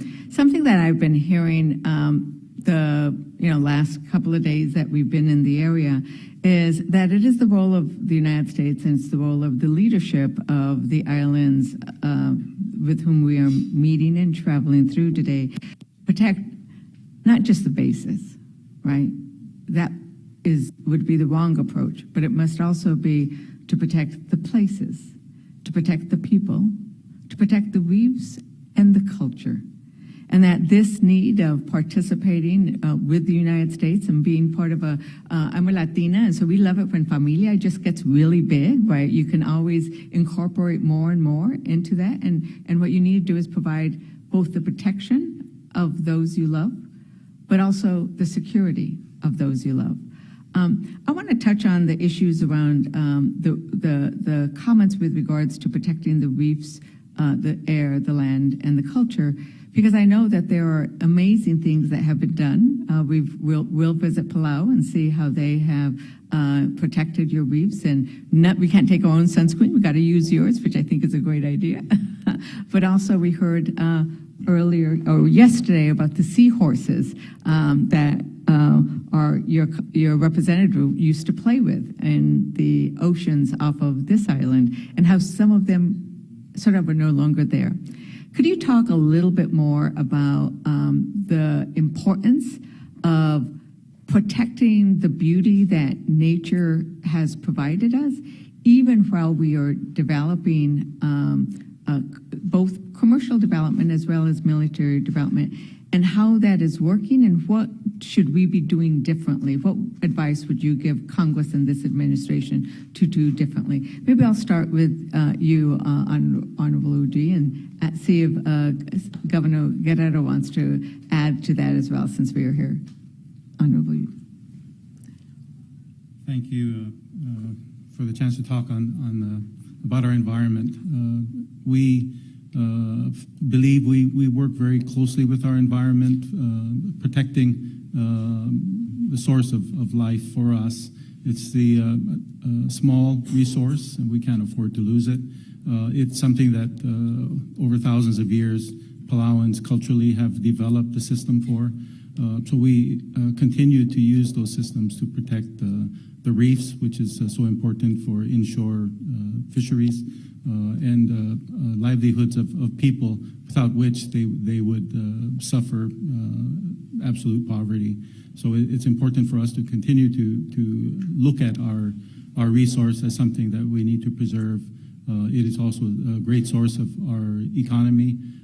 We have restricted harvesting of certain resources in order to highlight those as economic resources for tourism, rather than to harvest one fish. That one fish can bring in millions of dollars in tourist visits to the country. So we have taken this approach in integrating environmental protection and care into national policy. Thank you. And Governor? You know, I certainly agree that as an island, we have very limited resources, and the wealth of our people is in our culture, our land, our people, in protecting the environment and so forth. Our reefs also are barriers. They are defense against tsunamis and storms and so forth. And so we need to even be extra careful about protecting our reefs, because it's actually the security of our lives. And also marine life is very rich. and can be used for sustaining of livelihood and so forth. It's very crucial. I think your policies with, for example, the NEPA regulations have been so very influential, I think, in adhering and having federal projects and the military adhere to those regulations. And it's in for the influence of protecting our resources, our culture, and so forth. So that's what I think. Yeah, thank you for is pointing great out. for It also, that was good to understand that in this instance here, the NEPA processes have been useful. As I close, I just do want to recognize, and we heard testimony with regards to the impact from nuclear testing. I come from a state where we exploded the very first bomb, and nuclear bomb. And when you go to see Oppenheimer, I think it's one of those things we need to recognize that there was also fallout and downwinders and those who mined the uranium. And so for that, do know that I will continue to raise those issues, because it is only fair that those who have sacrificed for our national security also receive recognition and compensation for it as well. So thank you very much, Mr. Chairman, and I yield back. The gentlelady yields back. I now recognize myself for 5 minutes of questioning. And again, thank you to the witnesses. And the theme that I've heard today is a sense of pride in this area, love for this culture, love for the nature and the beauty of what surrounds you. And also, I grew up a fisherman, and how can you come to the islands and not talk about fishing? It's already been discussed some. Wish I had more time to spend here and maybe partake in some of that. But thinking about fishing, and Mr. Yudue, you brought this up a little bit about how the Chinese don't really respect fishing conservation and how they've abused that. But also, I know that as a fisherman, if I want to catch a fish, the thing I want to do is put a very enticing bait on that hook. And I want to get it in front of that fish, and I want to make it irresistible.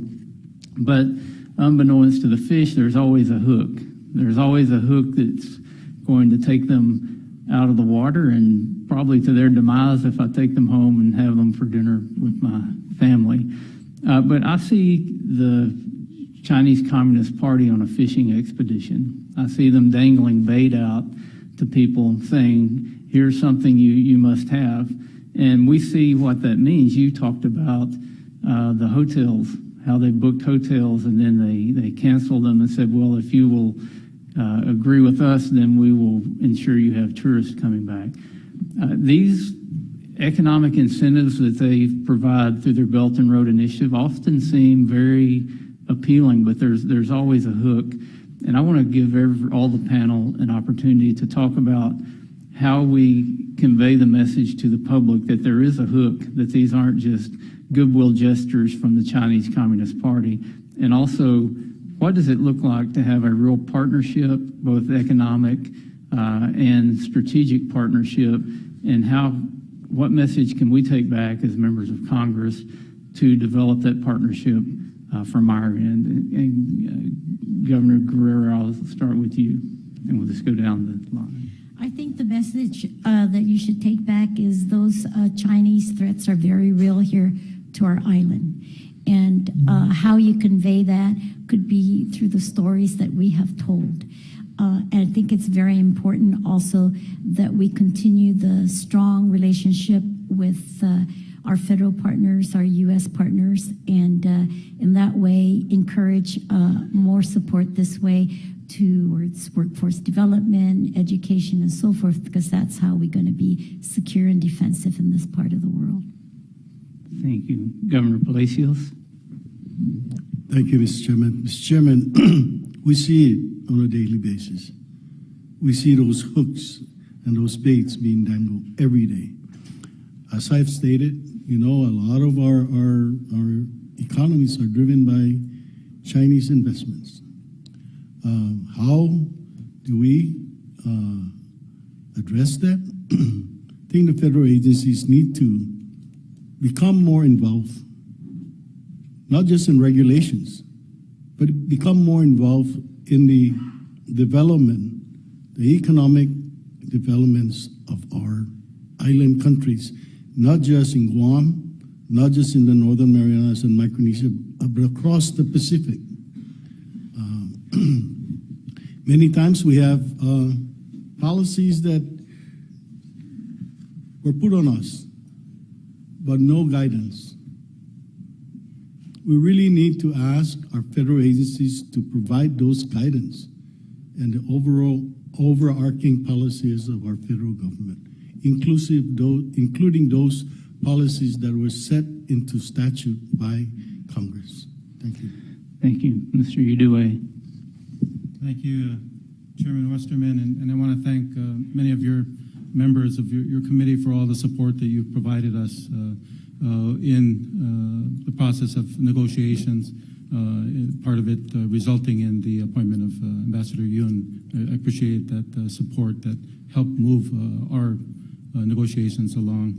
Regarding the fishing analogy and the hook, I think our challenge is getting our people to realize that we need to look for long-term sustainability rather than short-term gains, and this is something that I think during our negotiations we were the U.S. was very receptive to, and the agreement reflects that. I think what has helped us is having that relationship with the United States and having standards that determine how we review decisions. I think it's also about looking at sustainability and how diversification can be part of that sustainability and the impact of the Chinese tourism strategy in not just reserving rooms, but buying rooms, even though there were no tourists to occupy those rooms, eliminating the opportunity for our other tourist segments. And we learned diversification is so important to tourism during the economic financial crisis and SARS fears in the region before. We worked very hard to structure our tourism so that it is diversified with many different countries, visitors. And in the course of 2 years, the Chinese were able to push back on that strategy and weaken us further, making it harder for us to recover post-pandemic. Thank you. Mr. Quintero. Thank you. I think the unique thing about the croup beer is my country is the only country that have a diplomatic recognition with China. We've had that for the last 30 years. But I want to confirm that irrespective, even if it's 100 years, is nowhere near in comparison to the value that we give to our relationship with the U.S. Not even close. To our people, to our country, U.S. will and always be that relationship number one. And in saying that, I also want to just reaffirm our commitment to security in this region. Irrespective of that relationship, we're committed to making sure that we work with the U.S. on everything that has to do with security and defense. That commitment is firm and is really, really strong. On our side, we have our own internal rules of engagement with that relationship. And I think it's fitting that I submit that we do not engage with them on anything and everything that has to do with the security discussions. If it's raised, we drop it completely. We do the same for loans. If it's raised, we drop it completely. These are just parameters that we put in play just to give us some good oversight. So it's been quite, in my view, helpful. But I guess the strongest message that we can convey to that relationship, that side, is perhaps support and passage of the compact. Passage of that, in my view, displayed the true relationship that exists between FSM, the U.S., and of course our brothers and sisters here. That's just my take on it, but the messaging I think is really, really important at the regional level, especially at the regional level. I think whether we like it or not, The compact itself serves as a standard of testament of commitment of U.S. in the region and our commitment to you. I think whether we like it or not, Pacific Island countries also look at a compact as a way to ask themselves, if it works, then the commitment is there. So there's a sense of evaluation that I think they're the way they see us from their perspective. So that's just my take on it. But thank you so much for the invitation to be here. Thank you, and Mr. Adding will close with your response. Thank you, Chairman Westerman. Before I respond to your questions, I just want to say thank you for hosting our citizens in your state, providing them with opportunities, jobs, education, health. One of the community, Marshallese community in Arkansas is the biggest Marshallese community in the U.S. And thank you for supporting our citizens. I have no doubt that there are IUU fishing activities in RMI, in our water.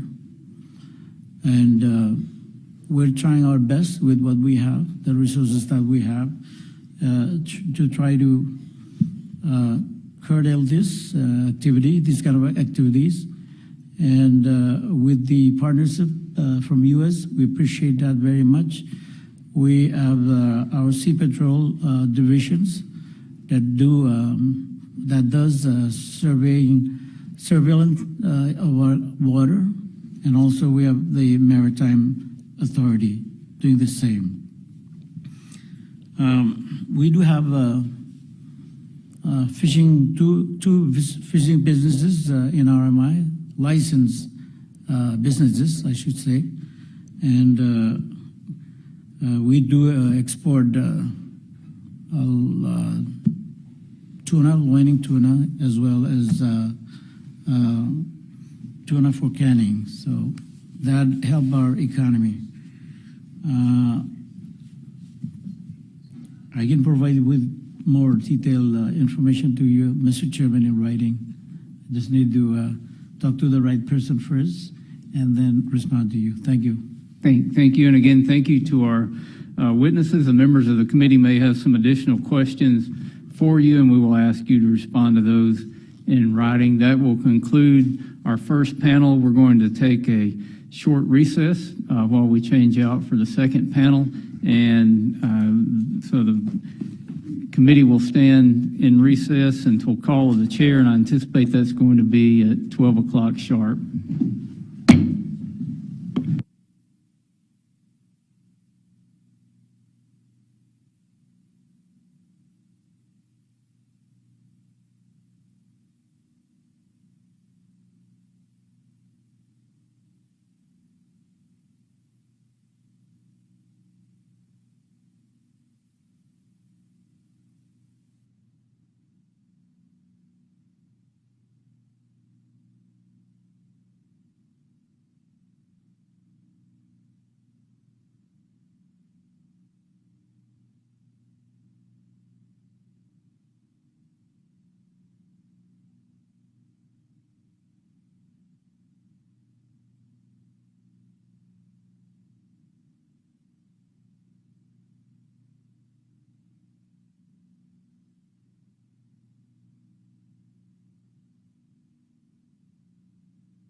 history cannot repeat itself.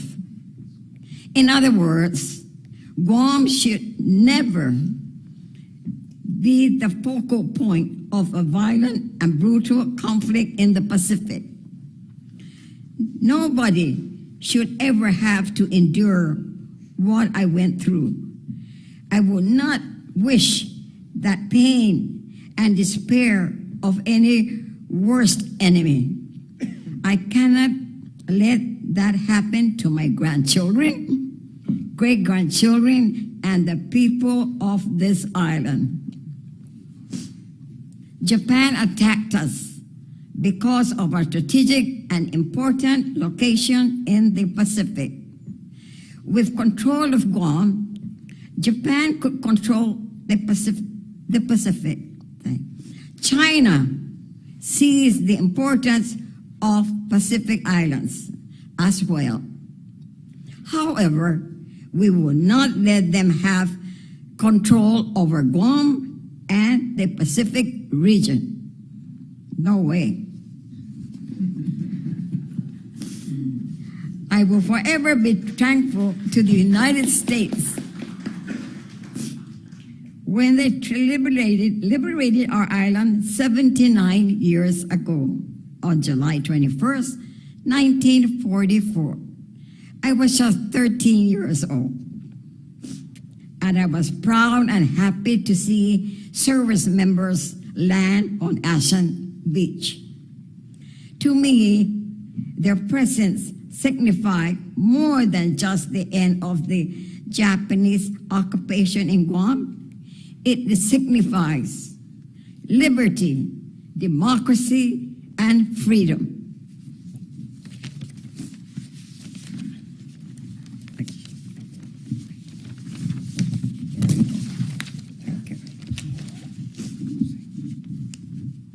These American values have been forged in our culture here in Guam, and we are proud to be where America's day begins. The United States needs to take every possible action to ensure that these values remain a part of our lives no matter what. The federal government has supported Guam for as long as I can remember. You cannot give up on us now. If there is ever a time to support the island, it is now. With your commitment to protecting Guam, I can sleep at night knowing my community, family, and friends are protected by the full faith of our armed forces and government. Don Kuluna Sudus Maosik, thank you very much for having me this morning and allowing me to share with you my story and the trust I have in the United States of America. God bless you. God bless you. God bless the United States of America, and God bless Guam.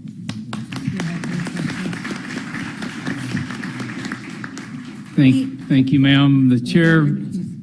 If you have any questions for me, please refer them to Congressman James Moller. And I will answer anything you want. He will answer them at a later date in writing, which will be submitted into the record. Thank you ever so much. God bless you all. Coming from a 92-year-old lady. Thank you, ma'am. And the chair will now recognize members for questions.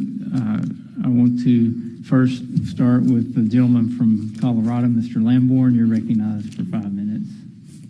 Mr. Chairman, I found that very touching for both of the witnesses. I appreciate being here. For the sake of time, I will submit my questions for the written record and yield back to the chairman. Gentleman back. The chair now recognizes the gentleman from the Northern Marianas, Mr. Sablan. You're recognized. Thank you. Thank you very much, Mr. Chairman. Saina, Jesus Masi, gracias. Bastante pomo come here and share with us the horrible experience of war that you went through. My 92-year-old mom and I had an argument the other day, and I got to call her and apologize. Jeez. But no, thank you for being here. Vice Speaker, I do have just a couple of questions for you. Well, one first, happy birthday. I understand your birthday today. And of course, Guam, my district, and across the nation, we have this. We face similar challenges. What can Congress do to best help Guam? In your opinion, I mean, if given an opportunity, what would you ask for? And thank you, Congressman, and to the panel members here. If I had to answer that right now, I would say a permanent authority to bring the H-2B labor here, a financial partnership with our power, water, and wastewater utilities, and I'd be remiss if I didn't include an expanded and fully staffed veterans clinic, because we here on Guam have, per capita, have the highest enlistment rate, and our veterans are here in the thousands and thousands. And if we could have a fully staffed veterans clinic, that would help us. Congressman. Thank you, and I yield back, Mr. Chairman. Thank you, Vice Speaker. Gentleman yields back. The chair recognizes the gentlelady from American Samoa, Ms. Radawagan. I want to welcome and thank the panel for appearing today. Both of your statements have been very touching, and I don't have any questions at this time, but I will submit something later for you to answer for the record. And Ms. Scambaluri, you are amazing. And thank you very much for your insights. And of course, Vice Speaker Barnes, Jesus Maasi to both of you. Thank you. I yield back, Mr. Chairman. Gentlelady yields back. The chair recognizes the gentleman from Wisconsin, Mr. Tiffany. Thank you, Mr. Chairman. I'm very surprised having a mother that's about to turn 92 years old here in the month of September, that Mr. Sablan is arguing with his mother these days. The gentleman will suspend. The committee will be in recess.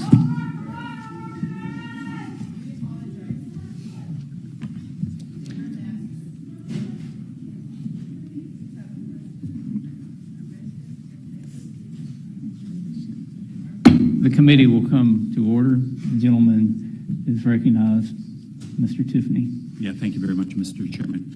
I love those words that they had on their signs: peace, diplomacy. That's what the United States of America has always stood for. And you see it here with the testimony that we're hearing today and the messages that we've been receiving here over the last couple days. We stand with respect with all of you. We don't seek to use underhanded means and things like that to try to gain authority. We've always tried to be above board in the United States of America. We are imperfect, but we've always tried to done it from a position of respect. And that's why we come here today before all of you, is with respect for what you have to say. And that's the message we will take back to the American people. I just want to ask Ms. Sandalori, do you have any lessons for the 21st century that we should remember as a result of your experience from the 20th century? Yes, excuse me, because sometimes I have a poor hearing. When you're 92 years old, you don't expect miracles. Well, can you again, I'm sorry, can you repeat the sentence again, sir? Do you want to repeat the question to her? Yes. Oh, what do you want to share to the people now, you being 92 years old? What do you want to share with them? What lessons should we remember All I now want to in the share 21st is that century? for everyone to love each other, take care of your family, be kind, and always support the United States of America, and don't let any other enemy come to be involved in our island. We don't want that to happen, especially China. I just want to highlight one word that Ms. Sambaluri used in her testimony, and that was the term liberty. It is one of the most beautiful words that we have in the English language. And if you go back to our founding documents, you'll oftentimes see that our founders as often use the term liberty as they use the term freedom. And there really is a distinction because to me, liberty means freedom, but it also means responsibility for your actions. And that's something we've always done in the United States of America. As I said earlier, we're imperfect, but we usually take responsibility for our actions if we are imperfect at any time. And I just want to highlight, based on my question there, that we're deciding right now in the 21st century, and that's why I'm so grateful for all of you standing together and standing with the United States of America, and why we're here with you as Americans, that we stand with you also. That we're deciding right now whether the 21st century is going to be an American century, just like the 20th century was, with our values, or is this going to be a PRC century? And we have no quarrel, as the chairman said earlier, with the Chinese people, but we do have a disagreement with their government. And we are deciding now, as we speak, are we going to hold those values? Are we going to have a strong foreign policy? Are we going to have a strong economy where we become more responsible with our spending at the federal level, which has led to the inflation we have? Are we going to be energy independent here in America? Are we going to continue to have uncontrolled immigration at our borders? I mean, those things are all weakening America, and a weak foreign policy is certainly something we don't want to have. And I can tell you that's why we're here. That's why we're here in Guam today, is to emphasize to you that we believe in a strong America, and we're going to take that message back, that you all want to be partners in that as we go forward. So let's make the 21st century also a great century, a great American century that emphasizes peace and prosperity throughout the world, including here in the Blue Pacific. We really look forward to working with all of you, and I yield back, Mr. Chairman. The gentleman yields back. The chair recognizes the gentlelady from New Mexico, Ms. Sansbury. You're recognized for 5 minutes. Thank you, Mr. Chairman. And I also want to say thank you to Madam Speaker, and happy birthday, Madam Speaker, as well as to Ms. Gambaleri. Thank you so much for being here and sharing your story once again, also with honoring us with the opportunity to hear and to also honor your experiences and hearing the pain. It's difficult to hear, but we're grateful that you were willing to share your story again in this public forum. And, you know, one of the things I was reflecting on as I was listening to you share your story is the shared history that New Mexicans have with the people of Guam, because New Mexico is a home of many, many veterans who served in World War II, and in particular, over 900 members of the New Mexico National Guard who were captured at Bataan, and 900 of our New Mexicans who were forced into POW camps, and many of whom who never returned. And Congresswoman Ledger Fernandez and I were actually talking about many of our veterans the other day, and how many of the people who we grew up with, because of the pain and the horrors that they experienced, never spoke about it ever again. But we know their stories, and we know the losses. And so for us as New Mexicans, our history is inextricably tied with the people of Guam and the people who've served in our great military here in the South Pacific. So I wanted to just honor that and share that history as well.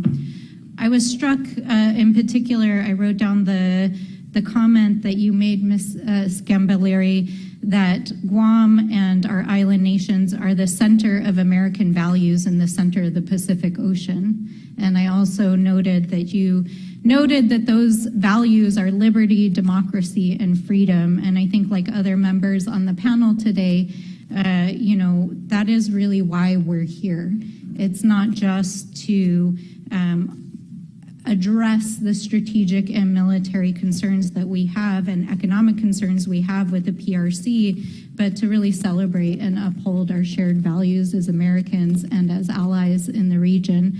So I want to thank everyone who came out to be a part of this. But I think it's important, we've heard a lot this morning from our various panelists to really take a moment to talk about what we are seeing as the PRC's interventions and why they're so concerning to us, and the ways in which the PRC is trying to project power in the region and why that undermines our shared values of democracy. The ways in which the PRC is undermining strategic and economic interests in the area, is trying to reshape narratives in the region and even to retell history to align with their own diplomatic and economic interests, and the ways in which this threatens the stability and values of democracy in the region. And we heard on the last panel why it's ingrained, and I think Ms. Scambilleri, your story really reflects that painful history that we know what happens if we let democracy slip away. So, Mr. Chairman, I just want to say one more time, thank you so much for helping to bring the committee and our task force here. This is such important testimony, and thank you again to our witnesses for sharing your stories. Thank you. Thank you. I yield back. Also. Thank you. The gentlelady yields back. The chair now recognizes the gentleman from Guam, Mr. Moreland. You're recognized for 5 minutes.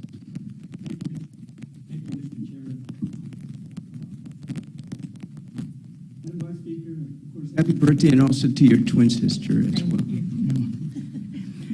want to thank you for highlighting the need for the expanded Coast Guard assets in Guam and within the region. So, of course, this is an issue I've been tracking for future legislative and administrative actions. And I believe it's an issue we can work together on moving forward. So could you please elaborate for the committee why this issue is so important for the people of Guam and for the Indo-Pacific region? I think, Congressman, with the collaboration and support of Uncle Sam to this part of the region, as we look at strength, peace through strength, and as we look at these threats that are coming our way, and knowing that we are America and Asia, or Asia and America, I think the collaboration with Uncle Sam, making sure that the peace through strength is embedded and ingrained in here through the protections, through the authorization of bringing resources to us. It is who we are. When Uncle Sam owned us or bought us in 1898 from the Spaniards. And it is because of that that we continue to believe in the true liberties of democracy today, and the protections of these waters, of our waters, and the protection of our military personnel coming to our islands and making sure that those protections are here. I think that with strength and helping us within this blue continent and protecting our borders is most key. And I think that's why we need to have Uncle Sam here in this region. Thank you. Just a quick question, one more for you, Madam Vice Speaker. Could you speak on the benefits of granting SSI benefits to both Guamanians and FAS migrants? I think as Americans, parity should be shared, and what is given with the folks in the national level should be shared here. You talked about one America. You talked about not us versus them. You talked about us as one family. And I think that when benefits are provided to one, they should be provided for all who call America a part of their family. Thank you. And for my final question, Mrs. Scambilleri, thank you for your testimony. And could you please talk a little about the position you think Guam would be put in if we did not have the U.S. military presence that we do now? I have lived through a conflict in Guam before, and it was the scariest time of my life. I am worried that this will happen again if Guam is not given the proper attention by the U.S. military.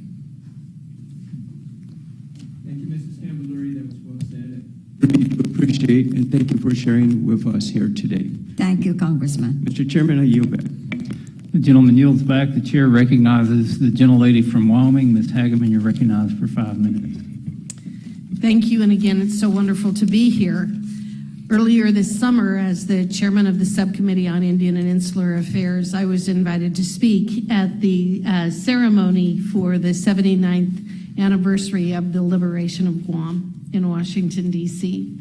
And it was a fabulous ceremony. It was, I'm learning more about your culture. I have really enjoyed getting to know your congressional representative. He has done an excellent job of representing your interests and being your voice back in Washington. And Ms. Scambaluri, listening to you talk about what it meant when you saw those soldiers landing on Guam 79 years ago, and you said that this represented for you liberty, democracy, and freedom. And I do think that those are the words that describe what the United States has always aspired to be, not only for all of us who are Americans, but for others around the world, as we have liberated other areas as well, as we have gone through the scourge of things like World War I and World War II. And now we are facing what has been referred to several times today as an existential threat. And we know what that existential threat is, and it is the PRC. It's the Chinese Communist Party. And they have made no bones about what their intent is. In fact, they have been in South Africa most recently talking about their efforts to displace really what for so many of us is embodied in those words, the liberty, democracy, and freedom. And all we need to look at is what has happened in Hong Kong over the last couple of years. The response to COVID-19, the reaction to to that particular situation, and we can see what the future would be if they ascend and we descend. And so, again, that is why we are here, and it's why we have been focusing on this issue for the last several months, pretty much since the beginning of the 118th Congress, as a committee, as the Natural Resource Committee, and then as the subcommittee as well. One of the things that has been of great concern to me is related to the PRC's illegal, unreported, and unregulated fishing, or the IUU, practices in the vicinity of Pacific Island countries. And Ms. Barnes, just very quickly, I'd like to ask you a couple of questions about the impact that that has had on Guam and will continue to have. These actions show that the PRC not only disrespects the sovereignty of these islands, but it is a significant national and international security threat. How has the PRC's IUU fishing impacted the economy of Guam and the livelihood of your citizens?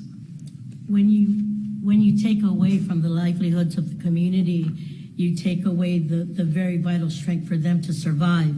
That threat is real.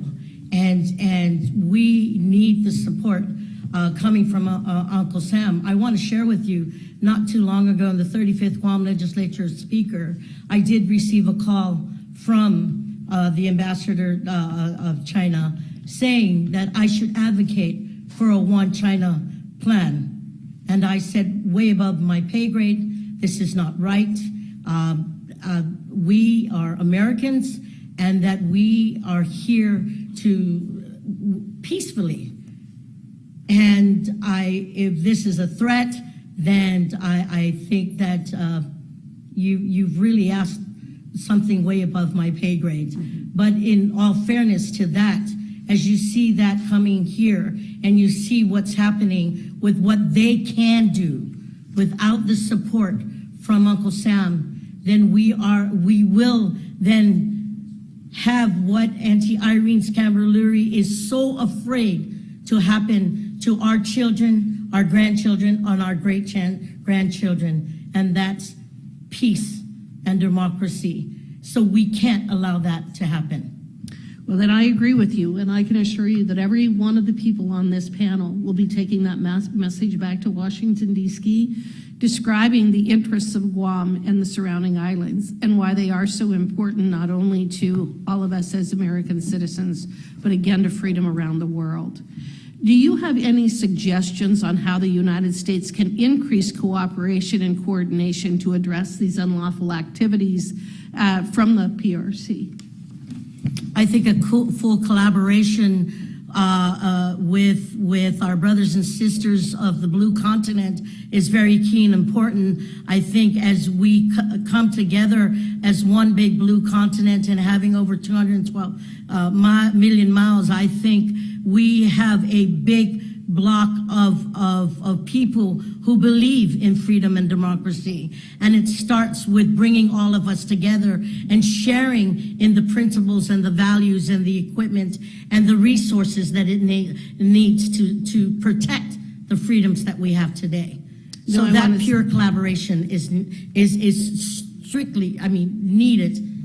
I just want to say how inspiring it is to sit here and listen to the folks from Guam describe their patriotism and what they're fighting for and what their vision of the future is. And I want to thank you from the bottom of my heart to be able to participate in this. And with that, I yield back.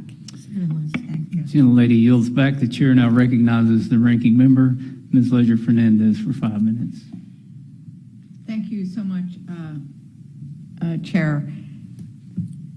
Mrs. Gambelluri, what powerful words you shared with us, what powerful story you shared with us, and the fact that you are sharing this story, which you yourself said hurts every single time you have to say it.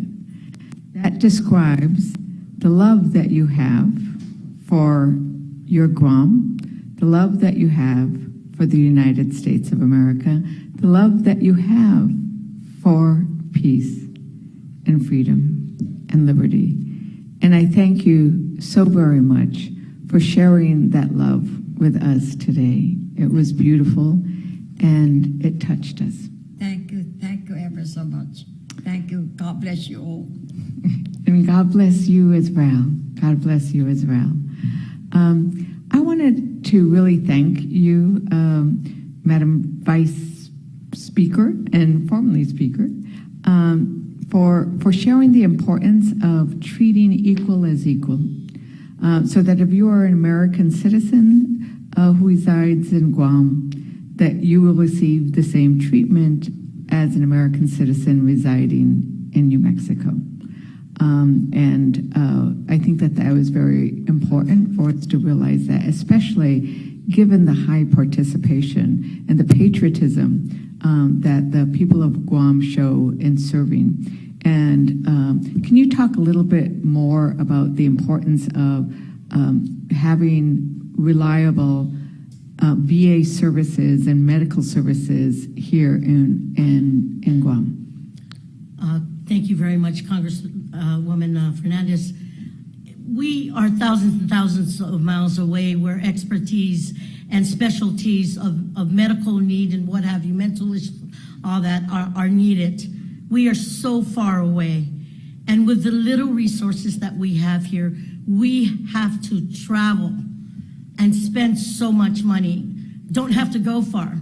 I said earlier, my husband had a very rare lung disease and needed a transplant, and the specialty is not here. We have great doctors here, but we do not have that specialty. And we had to pay, and having to go through the bureaucracy of not just the paper pushing, but the literally telling the story over and over and over again. The veterans here will tell you they don't know who else to turn to. We have done nonprofit organizations to help fill out forms to help get from one agency, federal agency, to another, sometimes to no avail. We need better collaboration. We need a veteran clinic that is fully staffed. We need workers that can help our veteran families here, because we believe in freedom and we believe in protecting who we are as Americans. And yet, a lot of times we feel that when needing the help back, that support is not provided to us. Right, and I think it is important that when we say the words, thank you for your service, that we must back up those words with providing you the services that you have earned and deserved. Because if we're going to say the words, mean it when you pass legislation, when you pass appropriations to fund the VA at that level. I wanted to ask a little bit, to the extent you might be aware of it, the Biden administration released the first ever strategy for the Pacific Island Partnership. What have you seen? Oops, did I lose my? Oh, what have you seen, and what do you think is important with regards to that partnership, and how it may work and influence what's happening here? I think it's very important. In order for it to work, you need to engage with our islands and inclusive of our island brothers and sisters. I think with the partnership and the plan, in order for it to be successful, it has to be shared across everywhere that's America.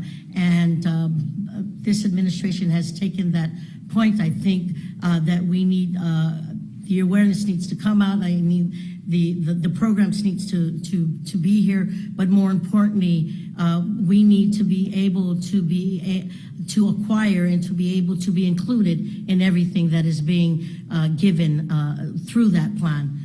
Should be shared also with us here in this region. Okay, thank you so very much. And with that, Mr. Chairman, I yield back. I thank both of you for your testimony and for making real for us in our hearts and in our minds of what you're facing here in Guam.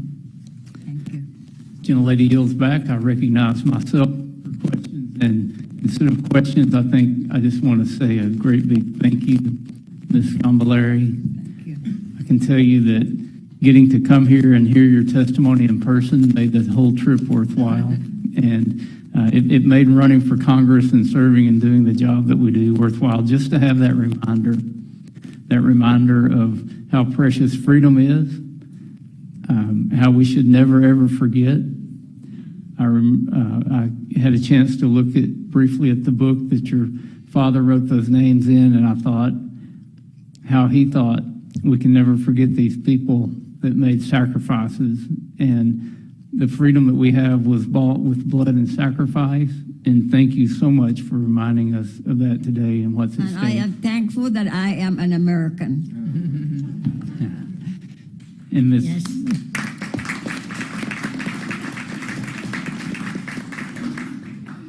And Ms. Barnes, thank you for your service and for the same passion that we see from both of you, a passion for what we have and where we've come from, and a passion for where we're going. And as I think about December the 7th, 1941, and December the 8th, 1941, I often think not about those days, but maybe 10 years before that. And if those members of Congress that were serving in the 1930s could go back, what would they have done different that could have possibly have avoided what we saw through the Second World War? And I think that's something that we as leaders, we have to ask ourselves today, is what can we do to maybe prevent another atrocity like happened back then? And, you know, personally, I think that we do see peace through strength, that we have to project strength and resolve. And Ms. Barnes, it's up to you and me and the others at this table now to make those decisions. What do you think we can do as Guam, as Americans, as Congress, to strengthen our position here, to show that resolve, and to hopefully avoid something like we've had to experience in the past? What are the main things that you're looking for from Congress where you want to partner with us to make that happen? I think presence is key. Presence is key. Resources is key. Collaboration is key. And most importantly, making sure that what America gets, Guam and the islands of the blue continent get. Thank you. And with that, it will conclude our testimony and our questions. The members of the committee may have some additional questions for the witnesses. and we will ask you to respond to those in writing. Under Committee Rule 3, members of the committee must submit questions to the committee clerk by 5 p.m. on Tuesday, August 29th, 2023. The hearing record will be held open for 10 business days for these responses. Again, thank you to our witnesses. If there's no further business, without objection, the committee stands adjourned. Thank you. Wondering if we can get moving on the process for having it removed ASAP in all caps. That third day, what did that tweet say? Tweet from Mr. Kennedy said this: Hank Aaron's tragic death is part of a wave of suspicious deaths among elderly closely following administration of the vaccine. He received the vaccine on January 5th to inspire other Black Americans to get the vaccine. Now, what's interesting about the email that the White House sent to Twitter is the subject line says, flagging Hank Aaron misinformation. Now, misinformation is when you don't have the facts right. You're saying things that aren't true. But when you look at Mr. Kennedy's tweet, there was nothing in there that was factually inaccurate. Hank Aaron, real person, great American, passed away after he got the vaccine, pointing out facts. And yet the White House on the